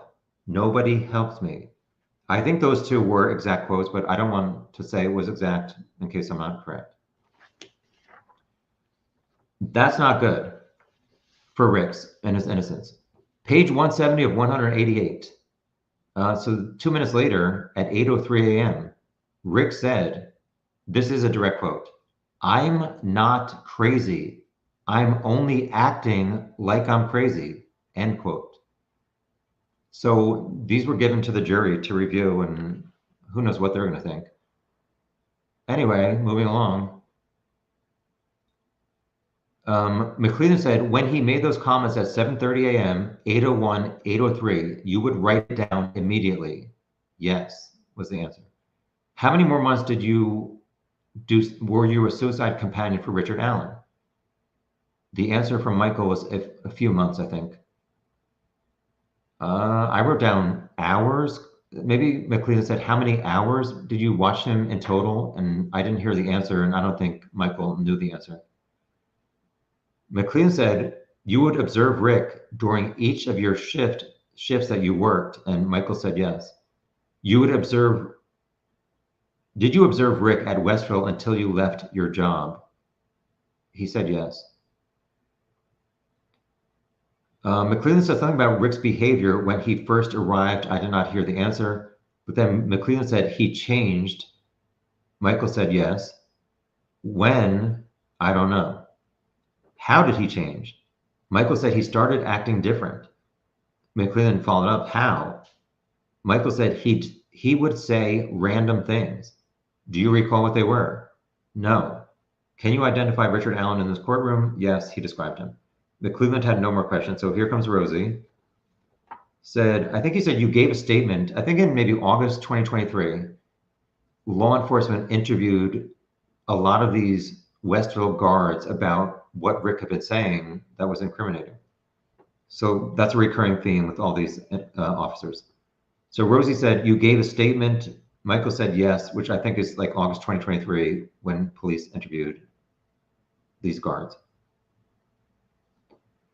Rosie said, I wrote down, said you were told to write everything. The answer was yes. And then Rosie said, before the guards started doing that, inmates were doing that. And Michael said yes. Rosie, on April 7th, 2023, Rick never said anything specific about what he did to those girls. I have no answer from Michael. Rosie said something like how he killed them, why he killed them. They're just generic confessions. Michael had no answer that I've heard. Rosie said Rick referred to God. The answer by Michael was yes. I think Rosie referenced the exhibit and said at 8:03 a.m., Rick said, I'm not crazy. I'm only acting like I'm crazy. But I think at this point, Rosie said, but actually that quote was Rick responding to other inmates and yelling at each other. Michael said, I don't recall exactly. Rosie said, would you like me to show you your statement to refresh your memory? Page 171 of 188. I missed the question by Rosie, but the answer was yes, I was pretty sure. Rosie, a bunch of other people were yelling, but you did not report that? Michael said, correct. Rosie, so other inmates were harassing Rick frequently and telling him to kill himself, and Michael I did not hear his answer. Rosie said others were in the unit. Rosie said, did the other inmates in the unit know who Rick was and why he was there? Michael said yes. Rosie said there are some bad guys in there. I did not hear the answer. Rosie said, you've been at Westville working for 3 to 4 years. Michael said yes. Rosie said you would have to defer to a doctor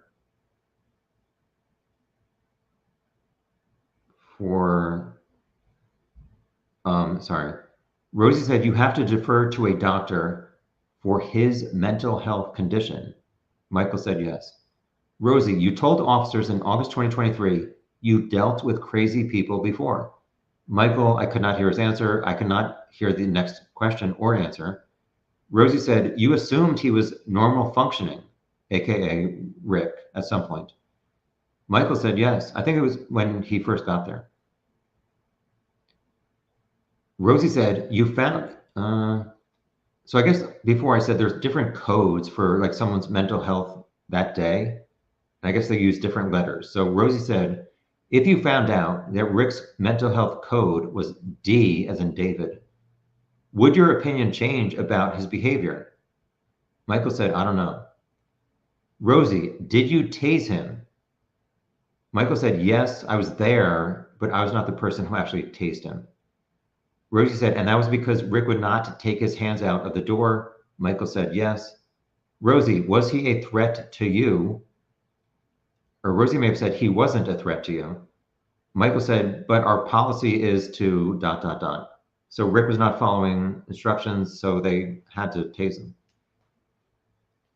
Rosie said, you couldn't just walk away. He's not going anywhere. Which I don't know if you can leave the door open and just assume Rick wouldn't hurt anybody. I did not get Michael's answer. Rosie said, this is the most secure unit in Indiana. And as before, we heard that the warden said it's one of 3. Michael had no answer that I heard. Rosie said something about changes in Rick's behavior, but not anything specific was said about the murders. I did not hear what Michael said. Rosie, did you see Rick bang his head repeatedly? Michael said no. Did you see him eat his feces? Michael said no. Rosie was done, and here comes McClelland with a few questions. Did you observe a change in behavior? Oh, sorry. The gist of what McClelland asked was, did you think Rick's change in behavior was genuine? So going from normal to crazy. Michael said, no, I did not think it was genuine. McClelland, you thought he was acting crazy, so you would think he was crazy. I don't know. I wrote acting crazy, comma, think he was crazy. The answer from Michael is no. McClelland, why not? Michael said, because it happened so fast. He was normal, then crazy. It was a great, so McClelland said he was switched, and Michael said yes. Rosie said something like Rick would flip the switch like from crazy to normal, and Michael said yes. Rosie said, well, maybe Rick just lost it. I did not hear Michael's response. Rosie then said, Steve Mullen asked you on August 8th, I guess 2023, and you said something. I guess you said, I don't think he's crazy. I dealt with crazy before. Michael did not answer that. Page 172 of 188. Rosie said, if you knew that Rick's mental health code was level D, would that change your opinion about, I guess, Rick's mental health and his statements? Michael said, it may. So the jury had one question. The question was, I think he said, is it possible when you were filling out this report that Rick shouted out to other inmates these comments? And Michael said, it's possible. Next guard to reveal what Rick said.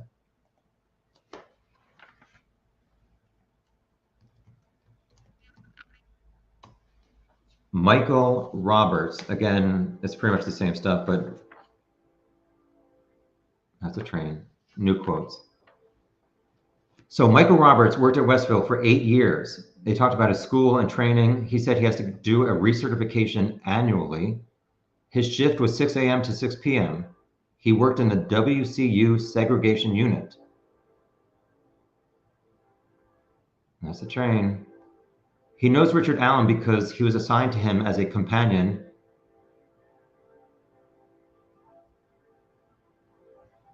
he would take, yeah, there's a train in the background. So Michael Roberts would take a log in real time. So McClelland submitted Exhibit 295, which were the logs from that day. Michael confirmed that he did write them in real time. They were given to the jury, and that's that.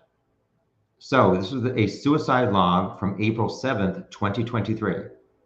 At 12:45 p.m., what happened? Oh, Rick said something along the lines of, again, this is not a direct quote. Rick said, "Dear Lord, forgive me for molesting Abby, Libby, and Chris." 15 minutes later at 1 p.m., Rick said, "Dear Lord, forgive me for molesting Abby, Libby, Kevin, and Chris." I didn't get the next, there was another quote that's coming up. I did not have a chance to write down the time. But the quote, I think, was, "I want to confess, I know a lot more." Move ahead to April 13th at 8:15 a.m. Rick said, "What more do I gotta do?" Which I don't know how that's relevant or incriminating. 10 days later, April 23rd, 2 p.m., Rick said, "I killed Abby and Libby. My wife wasn't involved." 3 days later, April 26th, 5:06 p.m., I wrote down, Rick said, "Can I talk? Can you listen? I killed Abby and Libby." Then there was another quote. I'm not sure if it was another time on that day, but I think it was April 26th.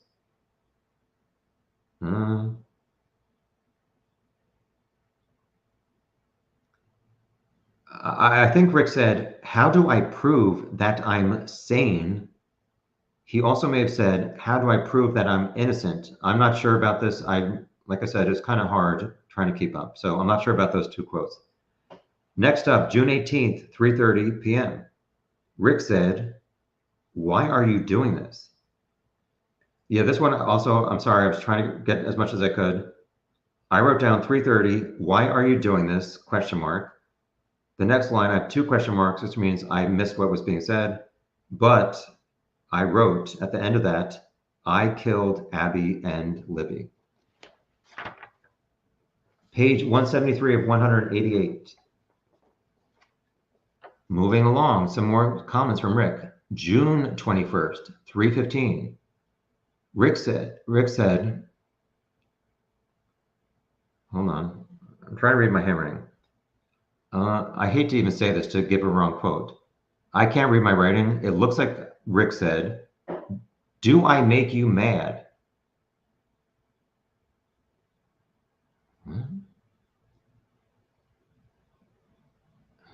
I don't know what this word, I apologize.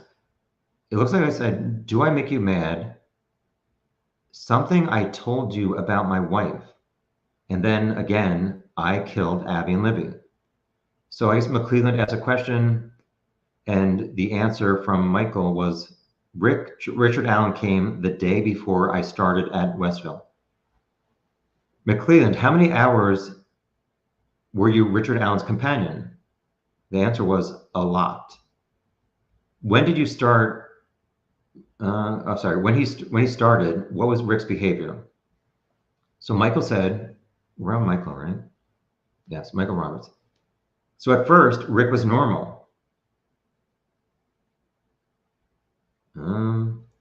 First, Rick was normal, coherent, talkative, maybe a little scared to be in prison.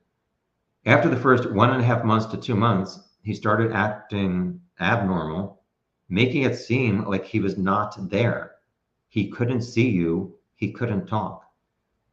Do you have any training to identify mental health issues? This guy said, yes, signs of mental disorders.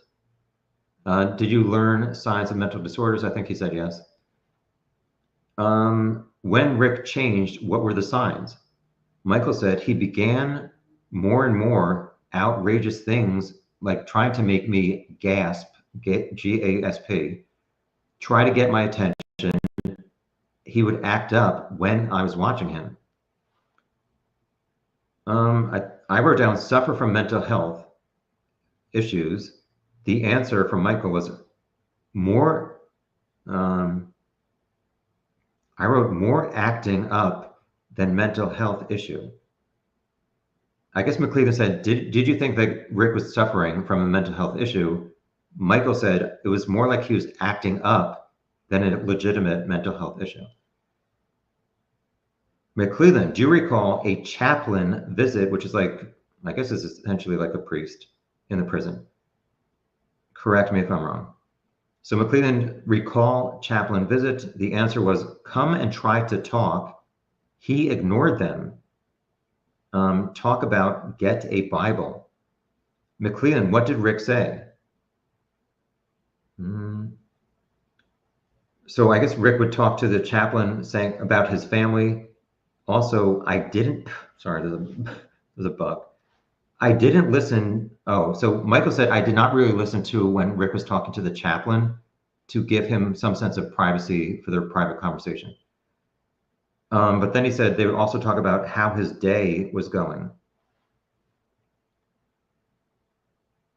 I think McClellan said, did Rick tell the chaplain, I can't choose God over my family?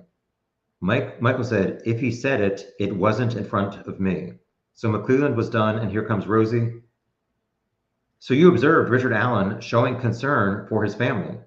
Michael said he did mention his family, then other people. Rosie, on August 8th, 2023, you gave a statement to law enforcement. They asked you questions about, or I think he said, how long were you in the maximum unit? Michael said 5 to 6 years. Rosie said, so Richard Allen was scared when he got there. Michael said, yes. No altercations at the time. Page 174 of 188. Rosie, so between January and April, Rick was normal. Michael said yes. Rosie then said something about the lawyers coming. Michael's answer was yes, when lawyers came and left. I missed the next question. I think Rosie said something like, who did you see when the attorneys came? And Michael said, I would see attorneys and sometimes their intern. Rosie, you don't have formal mental health training or education. Michael said, only what my work provides. Rosie, do you have certificates for your training? And he said, yes. I think he asked Michael, what is your definition of a serious mental health illness? Michael said, things that affect your head and make you act up. Rosie referenced a log sheet, and I guess he said, Rick told you he molested Dawn, which I guess is the first name of a female. I may have gotten that name wrong. Michael replied, yes, Rick did tell me he molested Dawn. Rosie continued, Rick also said he molested Abby, Libby, Chris, and Kevin. Michael said, yes, he did say that. Rosie then said something about Rick smearing feces on his face or body, and Michael said yes. Rosie said something about rub on food tray and the wall, and Michael said yes.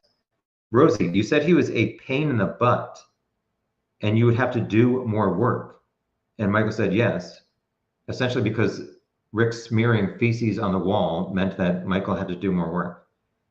I missed the next question. I wrote down, some get attention or mental health. I'm sorry, I did not really obviously get that one. Rosie said something about rub feces on wall and eat it. I did not hear Michael's answer. Rosie, another class of crazy to eat it. Michael said yes. Rosie, if I told you he was eating, I don't know. I wrote change your idea. Michael said I'd have to observe it. Rosie said, is working in a prison tough? And Michael said yes. Rosie said, so it's hard to have sympathy for these inmates. Michael said, I understand why they act out. I try not to get attached to inmates like mentally. Rosie referenced 55 other inmates. Would they yell? Michael said, not when Rick was in his cell. Maybe just when he was like being transported. I was not clear on that. Rosie said these other inmates would tell Rick to kill himself and called him a baby killer. Michael confirmed, yes, they would. Rosie said officers asked when he smeared feces on body face for 2 hours, he did not get a reaction. Correct. I'm not sure what this is about. So I don't know if they're saying that Rick rubbed feces on his face and for 2 hours he didn't get a reaction or get any help from the staff. So Rosie said after 2 hours, someone came to, I guess, help Rick. Michael said someone contacted mental health professional, but she was at her house at the time. So I guess it took her a while to arrive at the prison. Rosie, what is the threshold for feces on a face before you think there's a genuine act of crazy? Michael started saying something like, the act alone would not really give me an indication of what's going on. I might be misquoting that end part, sorry. Page 175 or 188. This is interesting. Rosie, and sad, I guess. Rick said his grandpa molested him. Rick also said he wanted KFC, which I guess is Kentucky Fried Chicken restaurant. Rosie continuing. Rick also said he wanted you to read him his last rites, which is like when, I don't know, a priest, maybe when someone's about to die, they're read their last rites. I did not hear a response from Michael, but I think he said yes, Rick did say those things. I did not hear the next question from Rosie, but Michael's answer was he wants to die. Rosie, Rick would walk back and forth in his cell a lot. Michael confirmed, yes, he would do that.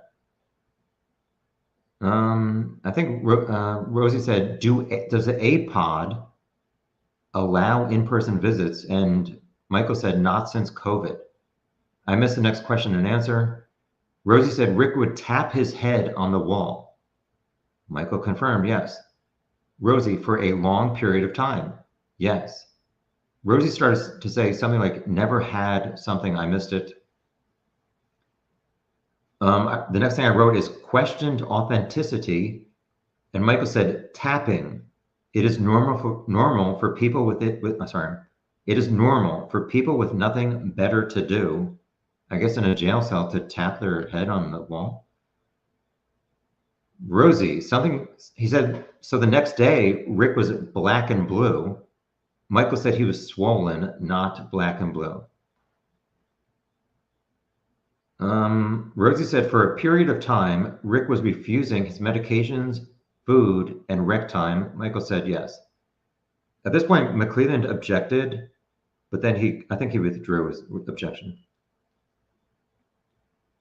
This is Rosie. Companions tell people in general population, and then word spreads about what Rick is saying. Michael said, correct. Rosie said something like May, June, July, Rick accepted what was happening to him. Michael said, yes, usually people that go to prison end up accepting it at some point. So Rosie said something like he accepted, and then he gave like a long list of scenarios. Like, I think he said like Rick accepted, I don't know, that he'd be in segregation, take a shower. Honestly, it's nothing really important. So Rosie then said, Exhibit 295 was your log. He referenced the 1:15 time, but I did not write it down. So at this point, I think Rosie's trying to bring up other things that Rick said that were either like not true or not relevant. I missed the first one at 1:15. Again, these are not exact quotes. I tried my best. At 1:28, Rick said, I will never again smoke again in my life, something along those lines. Then Rick ran in place naked for 5 seconds. 2 minutes later, at 1:30, Rick said, God, I'm sorry for wasting your time. He then said, never smoke, cheat on my wife again. I'm a believer. I'm not sure that Rick's wife had ever heard that he cheated on her. or he said that he did. Next up, Rick was rolling on the ground. Page 176 of 188. Rosie said, "Is that all there is to do in your cell, is to like roll around on the ground?" And who's this guy? Michael. Michael said, "Inmates can work out or read in their cell." Rosie then said at 8:45 a.m., Rick said, yeah, I didn't get these two quotes. I apologize. I think the quote may have been, "I swear I never cheated on a cigarette." The next quote, I only got like the last word, I think was the word pizza, and I just don't know. I'm sorry. Rosie said, "Do you have any mental health training?" And Michael said, "Yes." Rosie said, "Putting someone in a cell could be detrimental to their mental health." There was an objection, and McClellan said, there's an objection. I think then Rosie was finished with his questioning. McClellan said, "An inmate can read, exercise, go to recreation, and get a Bible." And Michael said, "Yes." So next up, Rosie came back and said, "He does blank." I didn't get the end of that sentence. Michael said, put him in a cubicle to have privacy with a mental health professional." So Rosie may have said Rick had like private mental health sessions. So then Rosie said about these sessions in the cubicle, it's in a square room, and he just described the table. So Rosie and McClelland are done. Here comes some jury questions. Number one, is everything you log also captured on video or audio recorded? Michael said it's on video at Westville. Juror question number two, do you know if recordings are saved? Michael said in a database, yes. Juror question number three, what would happen if someone had feces on them? Michael talked for a while, but he said essentially, I think they go to a shower in a separate area. Juror question number four. I wrote down, he looked to make sure being watched. When he was not being watched, what would Rick do? When he was not being watched, what were you, Michael, doing? So Michael said, I was looking at my log or looking the other way. So Michael said Rick seemed to only act up when Michael was looking at him. And when Michael was not looking at Rick, he was either looking at his log or looking the other way. Rosie said, you have a camera on him, and Michael said, yes. So at this point, we had a break for a few minutes, and I almost never take a break, which is a problem. But most of the people in the courtroom leave. So my notes are kind of interesting that a lot of people probably did not see.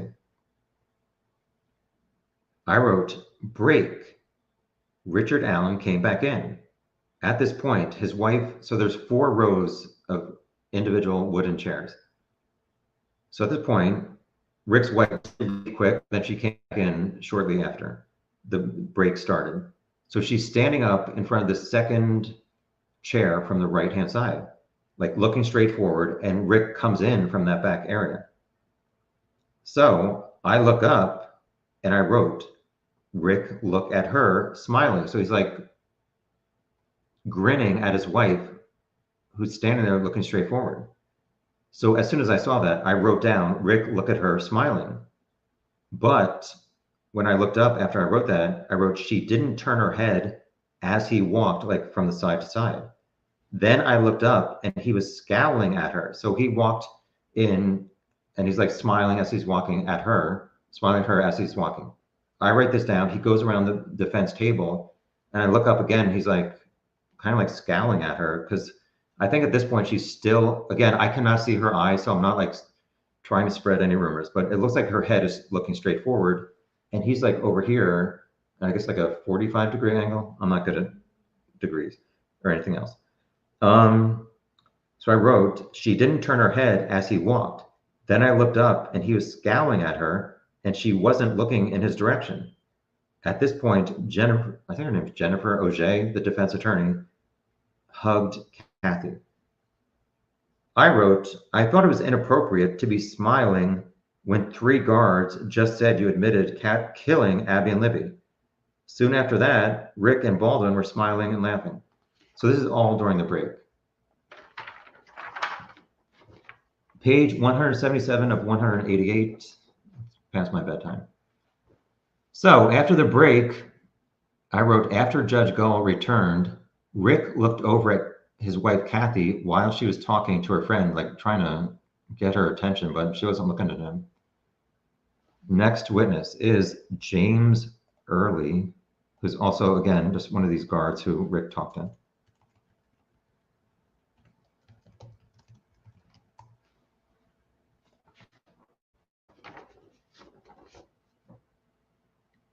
Again, he's a Westville correctional officer, started November 2016, described his training.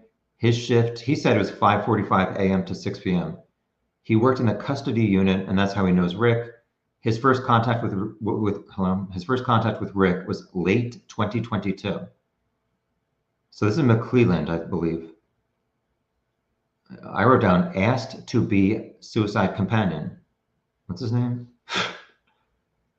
James. All right, this is James. James replied, yes, for several months. Saw Rick on a consistent basis. McClelland, you would fill out paperwork. James said, yes, there was a sheet. Every 15 minutes, I would write down in real time what Rick was saying, what was going on. McClelland submits Exhibit 296, dated April 8th, 2023. Oh yes, there's 3 different logs here. April 8th, 2023, April 9th, and May 1st. James confirmed he wrote this. So here comes some more quotes. April 8th at 4:33 p.m., Rick said, I am ready to confess. Next up, he said, I swear to God, I killed Abby and Libby. I am not sure about this next thing. He may have said, fuck me right. May 1st. I don't know why they skipped over April 9th, but next thing I wrote was May 1st, 8:50 a.m. Rick said, I confessed to the warden and Dr. Walla, who's the psychiatrist at Westville. That was all McClelland needed. Here comes Rosie. Said, were you aware that Rick already wrote a letter to the warden? James said no. Rosie, you started in 2016. Was this the first time you had a safekeeper order or a safekeeper inmate? James said yes. Rosie, you interacted with Rick and said he was quiet, docile, non-confrontational. James said yes, that's what I said at first. But then you said he changed, and James said yes. Rosie referenced reading the Bible, but I couldn't hear the answer, or really the question. Rosie, Rick never said any details about how he killed Abby and Libby, and I think James said to a point. Rosie said Rick became more bizarre, and James said yes. I'm not sure what Rosie said, but then James referenced a toilet, took a dunk, drink, spit it out. And then I missed some other stuff. I missed the next question and answer. Rosie said Rick was sticking his fingers in his rear end. James said yes. Rosie, after a few months, he calmed down. James said yes. I missed the next question and answer. Rosie, April 8th, 2023, which is the same day as like saying I'm ready to confess. Rick also said the following things. I'm not sure that I got all these correct. There's an interesting mix. So Rick supposedly said on the same day, April 8th, Foxtrot, like he's screaming, Foxtrot, fuck me, Foxy lady, fuck me right. Again, I'm not sure that I got those right, but that's what I wrote. Rosie, Rick would say things that didn't make sense at all. And James would say, yes, he would.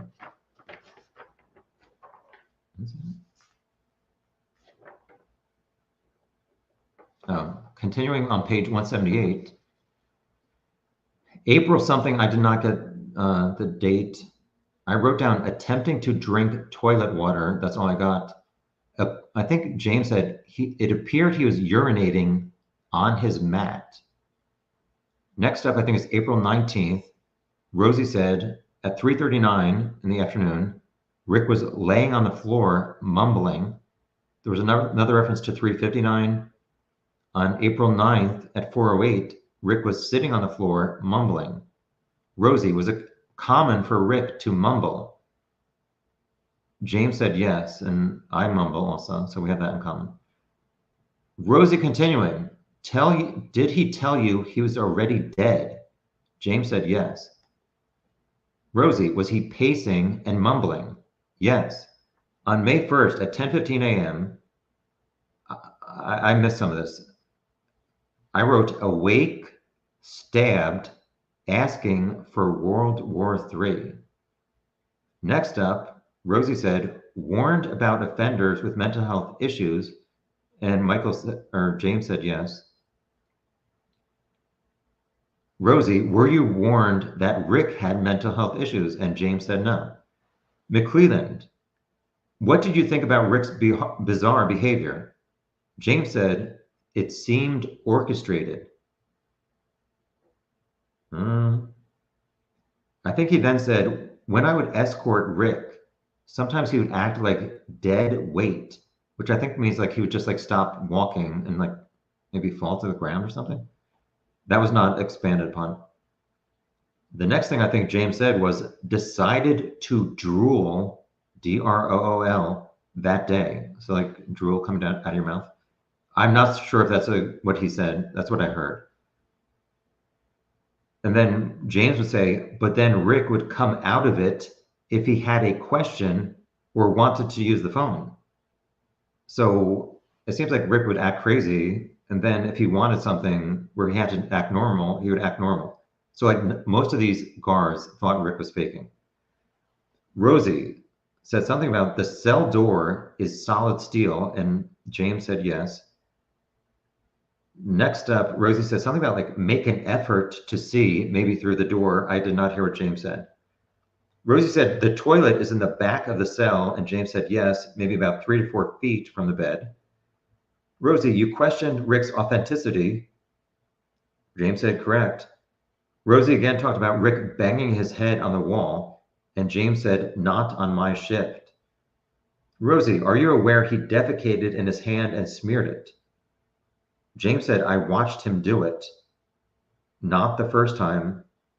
It's not the first time I had seen that. I don't know if that means the first time he saw Rick do it or another inmate. I wrote, seemed to come off as somebody ... logical progression ... I'm not sure what that was about, sorry. We're down to the final 10 pages. Page 179 of 188. I think this is Rosie. Something about rubbing feces. I believe James said it's normal for where we're at.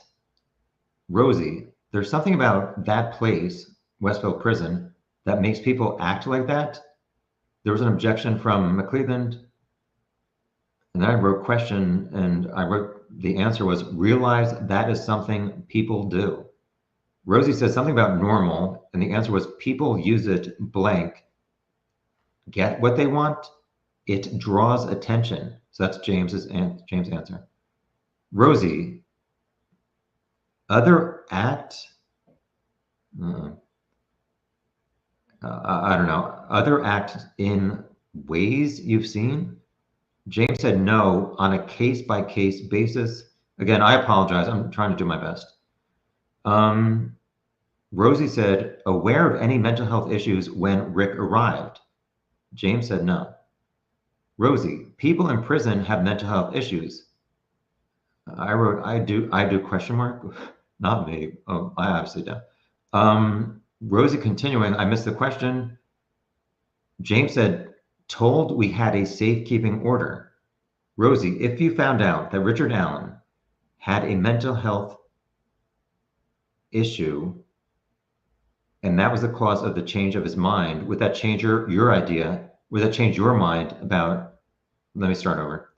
If you found out that Richard Allen had a mental health issue, would that change your mind about Rick's authenticity of what he was saying and doing? James says something, why he's in ...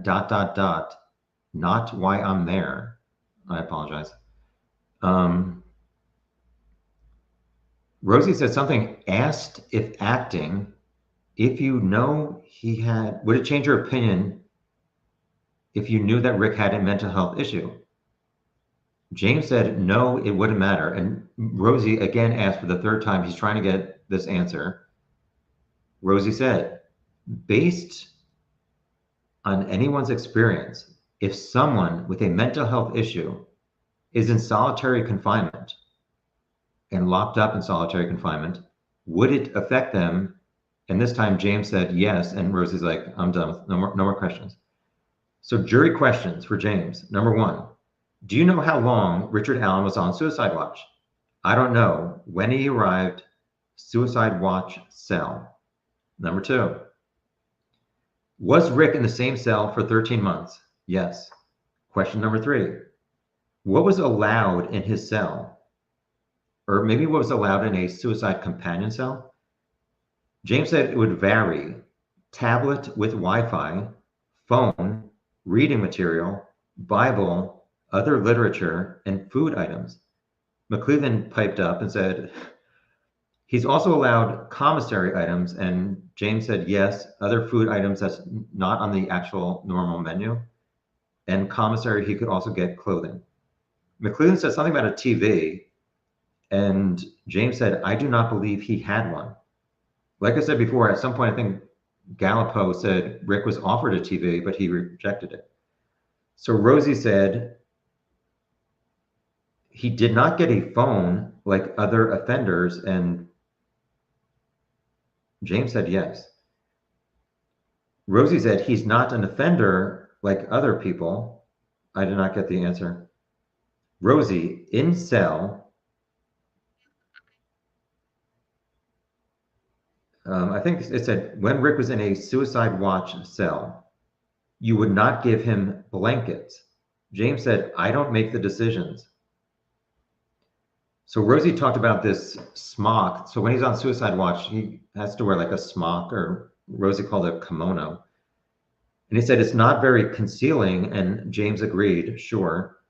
Rosie, would you take away items from Rick in the evening? And James said, I don't work nights.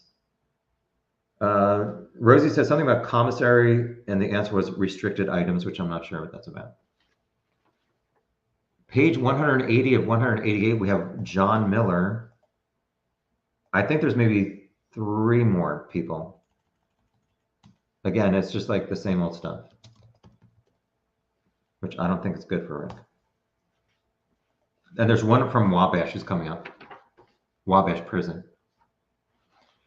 Next up, John Miller, Westville Correctional Officer, 6.5 years, talked about training. His shift was 6 p.m. to 6 a.m. When did you start observing Rick? For a few months after he arrived. Suicide companion around January to February 2023 through Rick's stay on a regular basis. A lot of these guys interacted with Rick on a regular basis. Exhibit 297 was the suicide companion watch sheet that he wrote April 9th, 2023, 6:58 a.m. Rick said, I killed Abby and Libby. He started something. I can't read it. He started to cry, maybe? I apologize. So he did say, I killed Abby and Libby. I wrote, he started something, but I can't read it. I apologize. Same day, April 9th, 7:04 a.m. or 7:09, Rick said something along the lines of, the funniest joke is how he killed them. And then the next thing I wrote was shout 1 words. I think somebody else heard him say, another person in the gallery or the audience today. During a break, I said, what was that sentence that I missed? And she wrote down, shout foul words, like curse words. Rick then continued, I got what I deserve for what I did, and I hope I burn in hell for what I did. The next day, April 10th, 7:55, Rick said, I'm sorry for what I did, for killing them, and he was crying. 3 minutes later, 7:58, I'm sorry I killed those girls. make up your own mind, but I mean, I've been going back and forth about his innocence and guilt, but this is not good for Rick. Rosie said, "You've been at Westville for 5 to 6 years." He said, what's his name? Who's this, John? He said, "Yes." "Your first contact with Rick was in November 2022. He said, "Yes, he was acting normal. He was mentally stable." "Yes." There was some kind of reference to January, which I did not get. Next up was August 2023, your statement to law enforcement.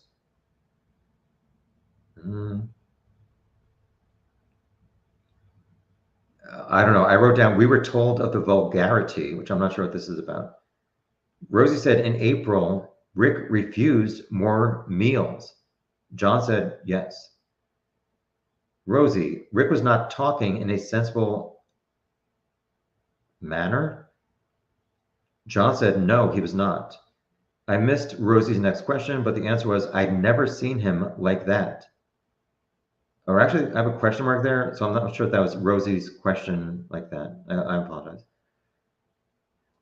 Rosie, he didn't believe someone turned him in. So I guess Rick maybe said he did not believe someone turned him in.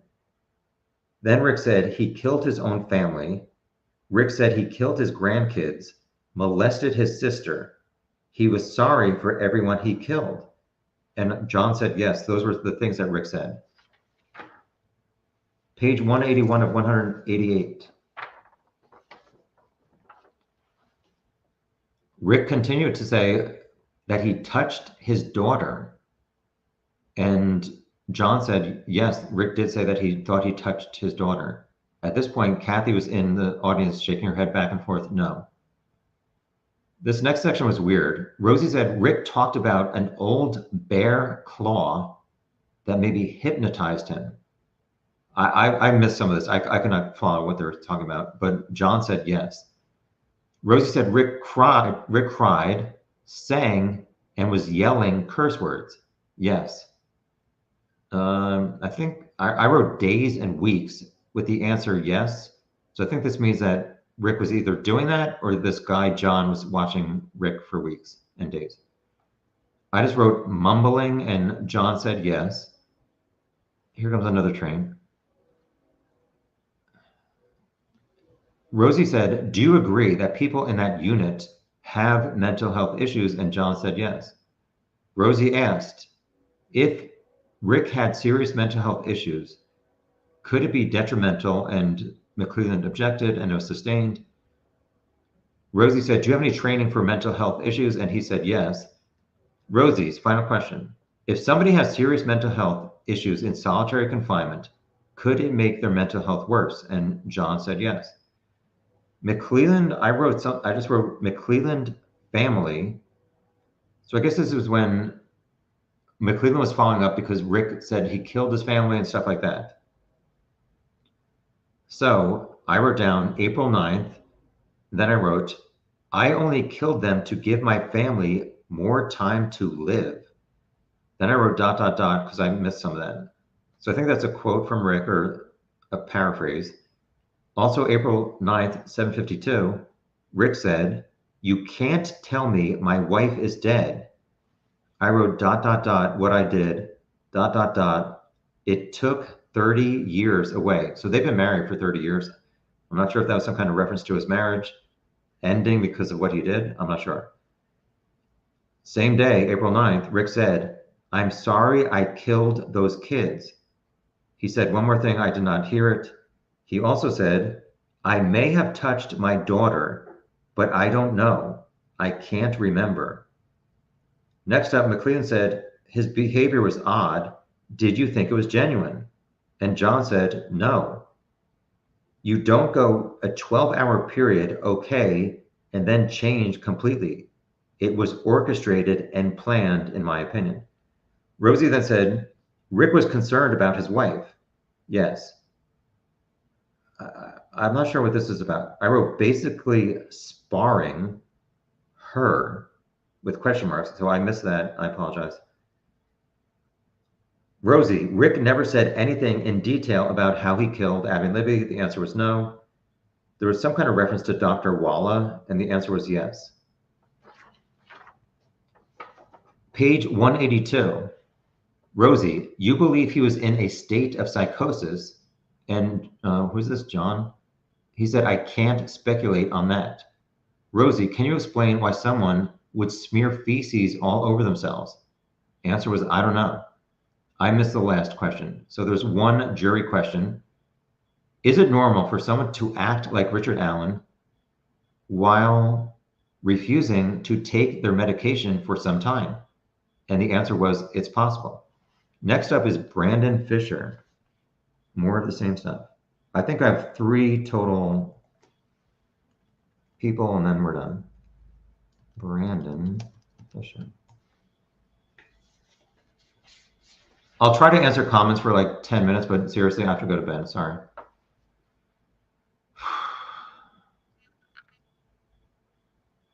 Sounds like there's a cricket in here. Anyway. There is somewhere. Anyway. Brandon Fisher, employed at Westville from November 2022 through sometime at 2023. He worked the shift from 6 p.m. to 6 a.m., would watch over Richard Allen. He was a suicide companion on a regular basis with Rick for months, watched him each shift. He said from 4 hours to 12 hours, depending on how many other officers were there to like relieve him. He would write a suicide companion report, and it was entered as Exhibit 301, dated April 20th, 2023. At 6:25 p.m., Rick said, "Yeah, I couldn't hear this. This guy talked very low, and at some point Rosie was very close to him, and he was also talking low. So I apologize. From the 6:25 p.m., all I could hear was he said it twice. He always says that, but unfortunately, I don't know what he said." April 29th, 6 p.m. Killed 2 girls in Delphi with box cutter. I wrote put in trash, but I couldn't hear exactly what this guy was saying, that Rick's quote was. At 7:45 p.m. that night, Rick took his medication. So if you think he's doing this because he's not taking medication, apparently he took it. May 18th, 2023, 8:15 p.m. Again, Rick said something like he killed Abby and Libby. And then what this guy's notes had was Rick had a small gash on his head from banging his head, but he was not like doing it hard against the wall, but still, that's not good. Then they went backwards to April 29th, 6:30 p.m. I just wrote down that this guy said, talk about Abby and Libby. I think he said rape them, scare them, killed them instead. I highly suggest not paying attention to me. Look on like the website for the Indiana reporters, like the local TV stations. They have like 8 to 12 reporters taking notes, and they have to take a photo on their cell phone of every page and then email it to each other. So hopefully these other people, like actual professional journalists, not me, have more of these exact quotes. So I suggest you look at them tonight or tomorrow. Rosie has some questions. October 30th, 2023, you made a statement to police. Was there a problem with recording that statement? This guy, Brandon, all I wrote down was we continued after there was a problem with the recording. So he said you worked at Department of Correction for 8 months. That was that. Rosie was trying to say that he got fired for lying on his application, but McClellan would kind of like try and object to that, so that never really moved any further. Rosie said, you never saw Richard Allen do anything suicidal. Brandon said, to most people, it would seem suicidal, but if you know him, as in Rick, it was just an act. So like this guy said, he interacted with Rick for a long time, over months. He thought he was acting crazy. Page 183 of 188. I missed the next question. The next thing I have is a question from, I guess, Rosie. Something about time on medication. All right, sometimes Rick was on medication, sometimes not, and Brandon said correct. Rosie, you weren't seeing anyone else. I wrote you weren't seeing anyone else on the unit. Maybe mental health staff. So Brandon replied, there was a nurse, but not any mental health staff in the overnight shift. That was what that general stuff was about. Rosie, you saw Rick with feces on his face. Yes, I did. Do you think it was strange? Brandon said, working in a prison, I saw ... I didn't get it. Is it normal in prison? I didn't hear his answer. Again, he was talking very low. I guess Rosie said something like, you see that stuff in prison? Again, I did not hear what Brandon was saying. Rosie, you said Rick was precious cargo. Unfortunately, I apologize. I did not hear what his answer was. He may have said, yes, I did say that, but he didn't. I could not hear his explanation.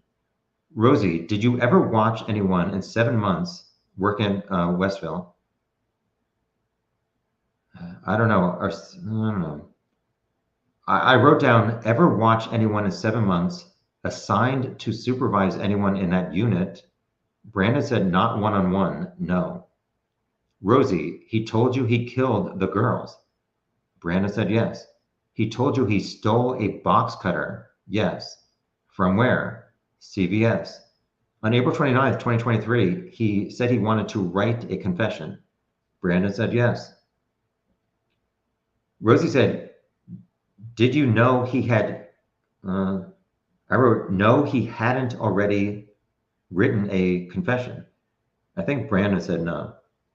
Rosie says, on May 18th, 2023, 8 p.m., Rick was banging his head on the door. Brandon said yes.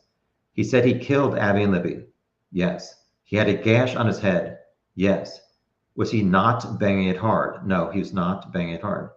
But he still had Rosie said, but he still had a gash on his head. And Brandon said yes. Rosie, some people didn't like monitoring Rick because what he was accused of doing to Abby and Libby. And Brandon said, that's true. I wrote down people already something, and I did not finish it. Rosie said that Rick said to Brandon, Rick lost his virginity to his babysitter. Brandon said yes. Rosie said at 11 years old. Brandon said yes. Rosie, I think he said he told you he was raped. And Brandon said correct. So I'm not sure if he said at 11 years old his babysitter raped him. I'm not sure, but everything I just said was correct. Rosie, he told you the girls were screaming when he did this. And Brandon said that's correct. And I'm sure the defense wants to bring that up because nobody heard Abby and Libby screaming. Page 148 of 188. You said that Rick was acting like he was living in the year 1300 or 1400s, like medieval times.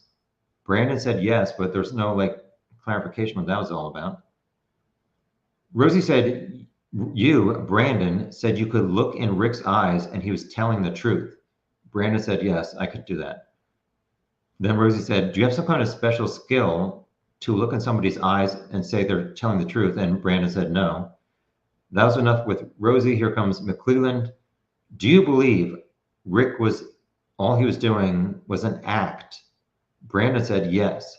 He would sit there from 4 hours, 8 hours, or 12 hours a night with Rick, one-on-one. We had communication. I wrote down, never had issues or problems, talked about childhood. He would always want me to read, I think he said a Bible verse. McLean said, when he put feces on his face, then, I don't know, I think at this point, Brandon laughed and said, he said blank, but I could not hear what Brandon said. Rosie had some questions and said, then he did it again. I think this is talking about smearing feces on Rick's face. So Rosie said, then he did that again. Brandon said, if he did, it was on another shift. Only that one specific time I saw him do that. Rosie said, so you can tell the truth. Brandon then said, I'm 38, never in trouble. I know the difference between right and wrong. And Rosie's like, no, I don't mean you tell the truth. I wrote down someone mentally, or I think Rosie then said, you can tell if somebody's mentally ill by looking in their eyes. I do not have an answer from what's his name? Brandon. Rosie, if Rick had a mental illness, Would you agree that him being locked in a cell would be detrimental to his mental health? Brandon said, I would agree. Rosie's final question.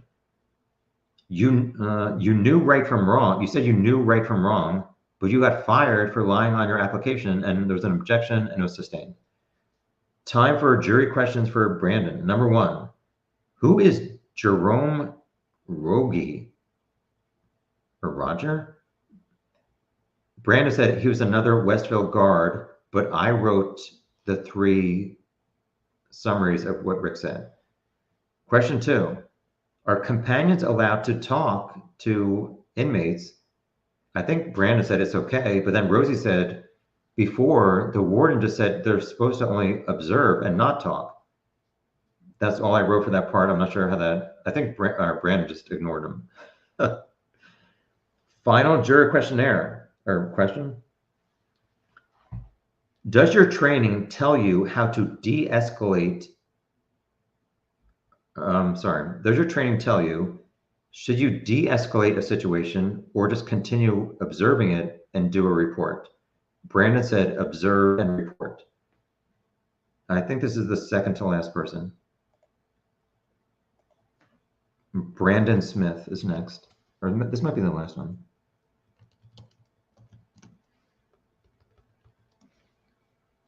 Please stand by.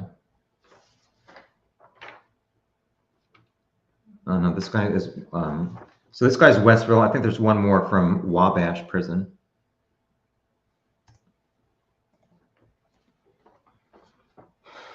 Page 185 of 188. Brandon Smith, officer, Westville, 6 years. His shift was 6 p.m. to 6 a.m.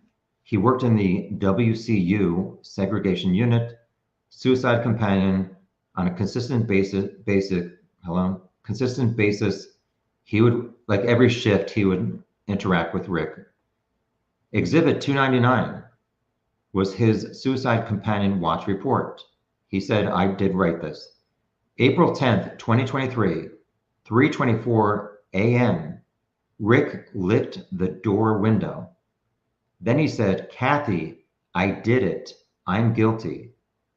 Run, Kathy, run. I did it.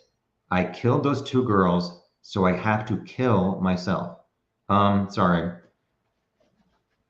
I'm not sorry. 3:24 a.m. He said 3 things. On the left, I missed it. There was a different date. So April 10th, 3:24 a.m., Rick licked the door window, then said, Kathy, that's his wife's name. Kathy, I did it. I'm guilty. Run, Kathy, run. I did it. Then April 22nd, 7:55 p.m., Rick said, I killed those 2 girls, so I have to kill myself. That was enough. That's all McClellan wanted. Rosie said, so you worked at Department of Corrections? He said, yes. At this point, I looked over and Rick yawned in court. So Rosie at this point says, I'm about to say, so I'll use it abbreviated. At this point, I think Rosie said, he told you he effed those girls. Who's this guy? Brandon. So Brandon said, I would need to see the statement. So I believe the statement that Rick said was, if I effed those girls, I effed them. If I killed those girls, I killed them. Again, that might not be an exact quote. So McClellan then said, no, Rosie is paraphrasing and it's incorrect. So then Rosie said, you did a report about Rick having trouble remembering. And Brandon said, I wrote what I heard him say. Next up, Rosie said, on April 10th at 2:50 a.m., when most people are sleeping, Rick was singing God Bless America, which is a song. A little bit later on April 10th, 3:12 a.m., Rick started masturbating and singing, Mama, don't let your babies grow up to be blank. I'm almost certain that's a famous song quote or something. I don't remember it because I did not hear the last word that was said. Then Rick was continuing to sing God Bless America. Same day, April 10th at 4:05 a.m., Rick was running in place and singing God Bless America. There was another reference to 4:11, but there was no, I don't think there was any like explanation what Rick was doing. Rosie, did anyone report this to a mental health provider? I believe Brandon said there was no mental health person available until early in the AM. So this is at like 3 a.m., 4 a.m. Rosie said April 10th, did Rick tell you, I want to go camping with you, me? I did not hear. So it's like you, me, this person's name, and this person's name. Maybe like Barbie and something. I couldn't hear. Then did Rick say, Chris is my best friend? Rosie asked Brandon, did this make any sense to you? And Brandon said no. Final 2 pages. Page 186. Rosie, no time when watching, okay, at no time when you were watching Rick, did he mention any details about how he killed Abby and Libby? Brandon said, not any that are not recorded in my notes. Rosie, August 2023, you described Rick as polite. Correct. Rosie, Rick slept a lot. Yes. I missed the question, but the answer was June, not July. Rosie, other offenders, or I think he said Rosie said to Brandon, you said that other offenders go at it. And Brandon's answer was, yes, they try to agitate me. McClellan said, during your interview, you gave law enforcement additional information. You talked about Rick having sex with girls. Also, if I killed them, ... So Brandon said, I stated he seemed like he was having trouble remembering or almost saying it doesn't matter. That's confusing. Sorry. McClelland, what kind of behavior in a cell requires a mental health professional to intervene or to be contacted immediately? Brandon said, if somebody's about to attempt suicide, he stated he killed those girls, so he needs to kill himself. Don't have capability to notify mental health professional immediately, but a nurse on staff.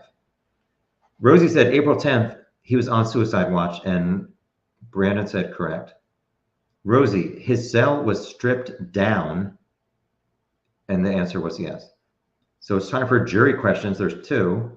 Number 1, what are suicidal actions that require contacting a mental health professional? The answer was physical actions. I think he said about to kill himself. Also, he keeps a log for the mental health professional, I think, when they arrive at work earlier in the morning.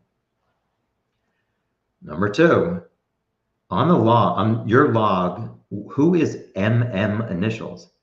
And he just said, I think it's another guard or Westville worker. Final person. Sheesh.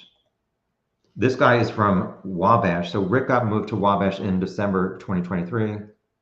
Nobody knows why. His name is Jason Bedwell. I'm going to write Wabash. I think you all know Wabash is the prison Rick moved to. All right. We're almost done. 3 hours and 15 minutes I've been talking. Okay. Final person of the day. Jason Bedwell, Wabash Valley Prison or Wabash Valley Correctional Facility. Corrections officer for 9 years. He worked the day shift, 6 a.m. to 6 p.m., watched over Richard Allen. He would take a 15-minute walk. So he was not constantly looking at Rick.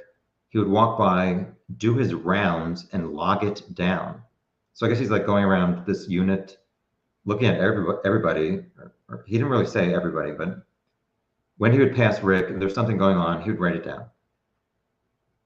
McClelland asked, how much time would you stay at a cell? The answer was enough to observe or longer if I needed to see what was going on. So exhibit 300 is the log from Jason. Final 2 pages. Page 187. On February 4th, 2024 at 10 a.m., this guard overheard Rick say, I am sorry for what I did. I am sorry for killing those girls. He was crying in bed and talking to himself. That was all McClelland needed. This was very late. This was close to 6 p.m. today. Rosie's time to ask some questions.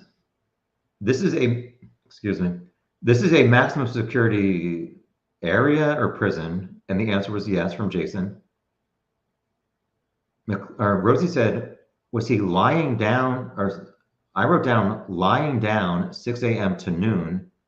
So I guess Rick, I don't know if it was this specific day or in general, Rick would just be lying on his bed from 6 a.m. to noon. Jason said, for the most part. So he agreed that Rick would be sleeping a lot or on his bed. So Rosie talked about these codes, these mental health codes on the door sheets. Rosie said, do you agree he did a lot of lying down and sleeping? And Jason said yes. Rosie, at 9 a.m., Rick took medication. Correct. At 6:30 a.m., he was eating and drinking. Correct. On February 4th at 10 a.m., you overheard him saying he was sorry for killing the girls. Correct. You have these log sheets with codes for behavior. Correct. You were interviewed by law enforcement and you gave a different version of what is on your log sheet. And I did not hear the answer. Rosie said, you told police that Rick was curled up in the fetal position. McClelland objected and said, it's not the proper way to do it. So I guess there's something called impeaching a witness, which I don't know anything about anything. It seems to be like if they're trying to question if a person who's testifying has lied, there's something about impeaching and a proper way to do it. And like word your question or like call them out for their lie. Again, that's my interpretation. That's probably wrong. So McClelland objected and said, it's not the proper way to do it, like impeach a witness. And Gull said, it's an improper way to impeach. So she, like Rosie kind of makes the most mistakes of all the attorneys. Rosie said, did you tell police Rick was curled up in a fetal position? Jason said, I did. There is no specific way to put that on the watch sheet. Rosie, did you tell police Rick was, I wrote this down. Tell police Rick was facing a wall on the bunk. Yes. Rosie, but you didn't write that on a log. No, I did not. You did not write that Rick's demeanor changed from calm to almost hysterical. I did not. At 9:44, he was lying down.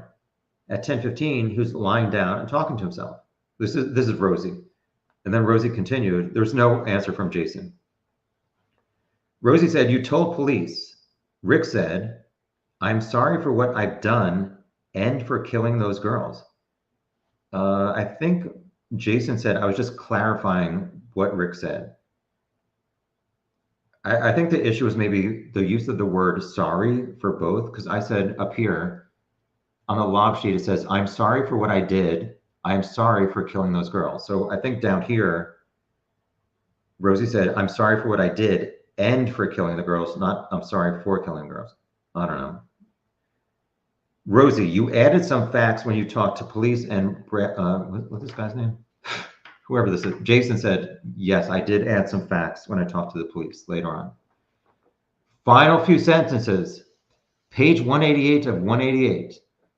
So Rosie said Rick was facing away when he said these comments, these confessions or whatever you want to call them. Jason said yes. Rosie said there's also a metal door in between you and where Rick is, and Jason said yes.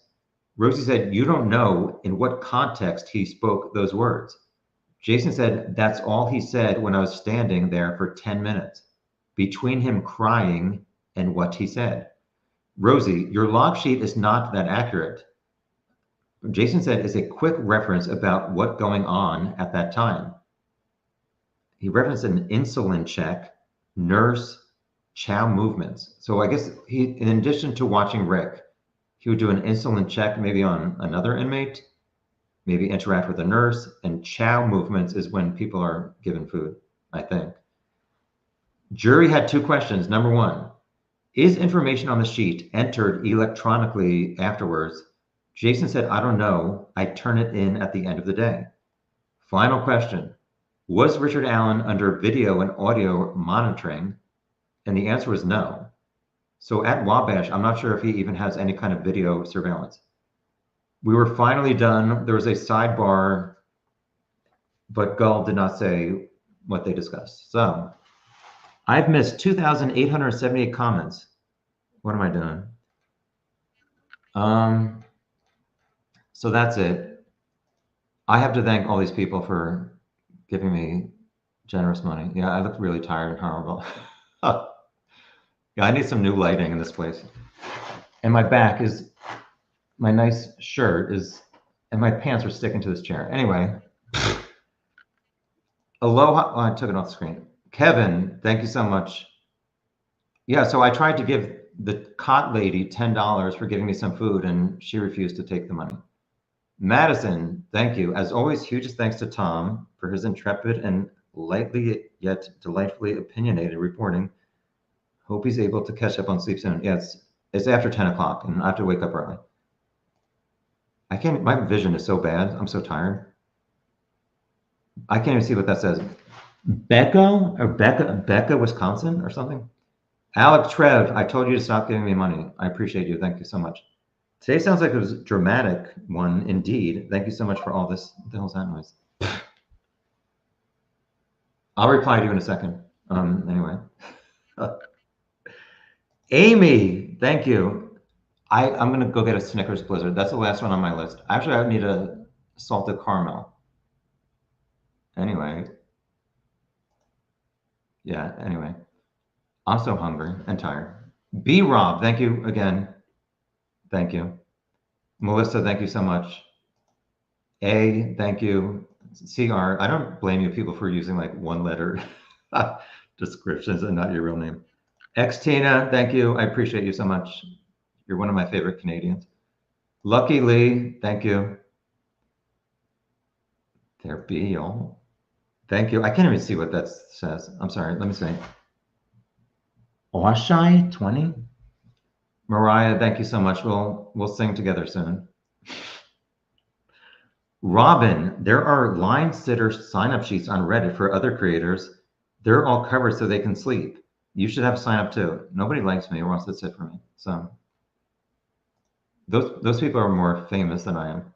Welcome to the tombs. I thought it said truth bombs. Welcome to the tombs. Thank you for becoming a member. So this Saturday after the morning session, I'll do a public live chat, and then after that, I'll do a private member live chat. Hi, Cindy. Thank you. You're welcome. I'd like to try and get to some comments. I'll do like 10, but honestly, I just have to get some sleep. I'm sorry. And eat. I haven't eaten other than granola bars. I can't even see these comments. My vision is so bad.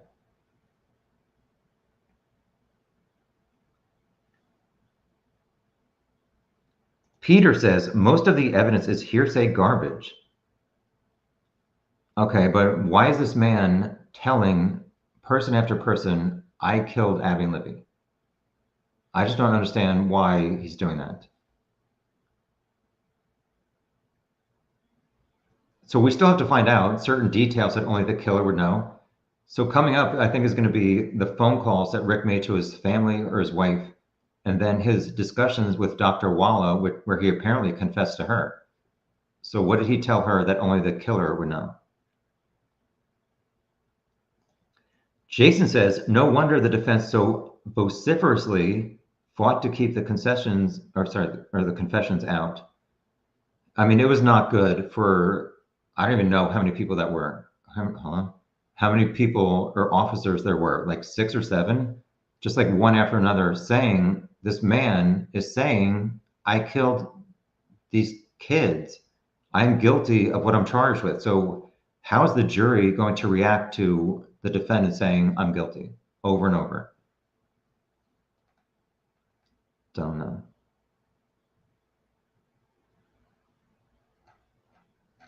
I said I'd do 10, maybe 3.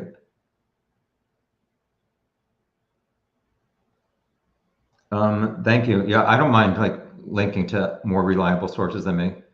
Hi, Sparky. Thank you. So I don't know, you guys can't really click that link, but I would suggest going to wishtv.com, and I'm sure on the front page, they will have more accurate reporting than my chicken scratch. So, sorry. Ari, how is this line of questioning by defense supposed to make him seem innocent? Yeah. they weren't really calling into question his statements other than he was making other crazy statements. Singing God Bless America while doing jumping jacks or jumping up and down. But it seems like every single one of these corrections officers said, I think he was faking it, the crazy part. So that's not good. One final comment, then I got to go. I'm sorry.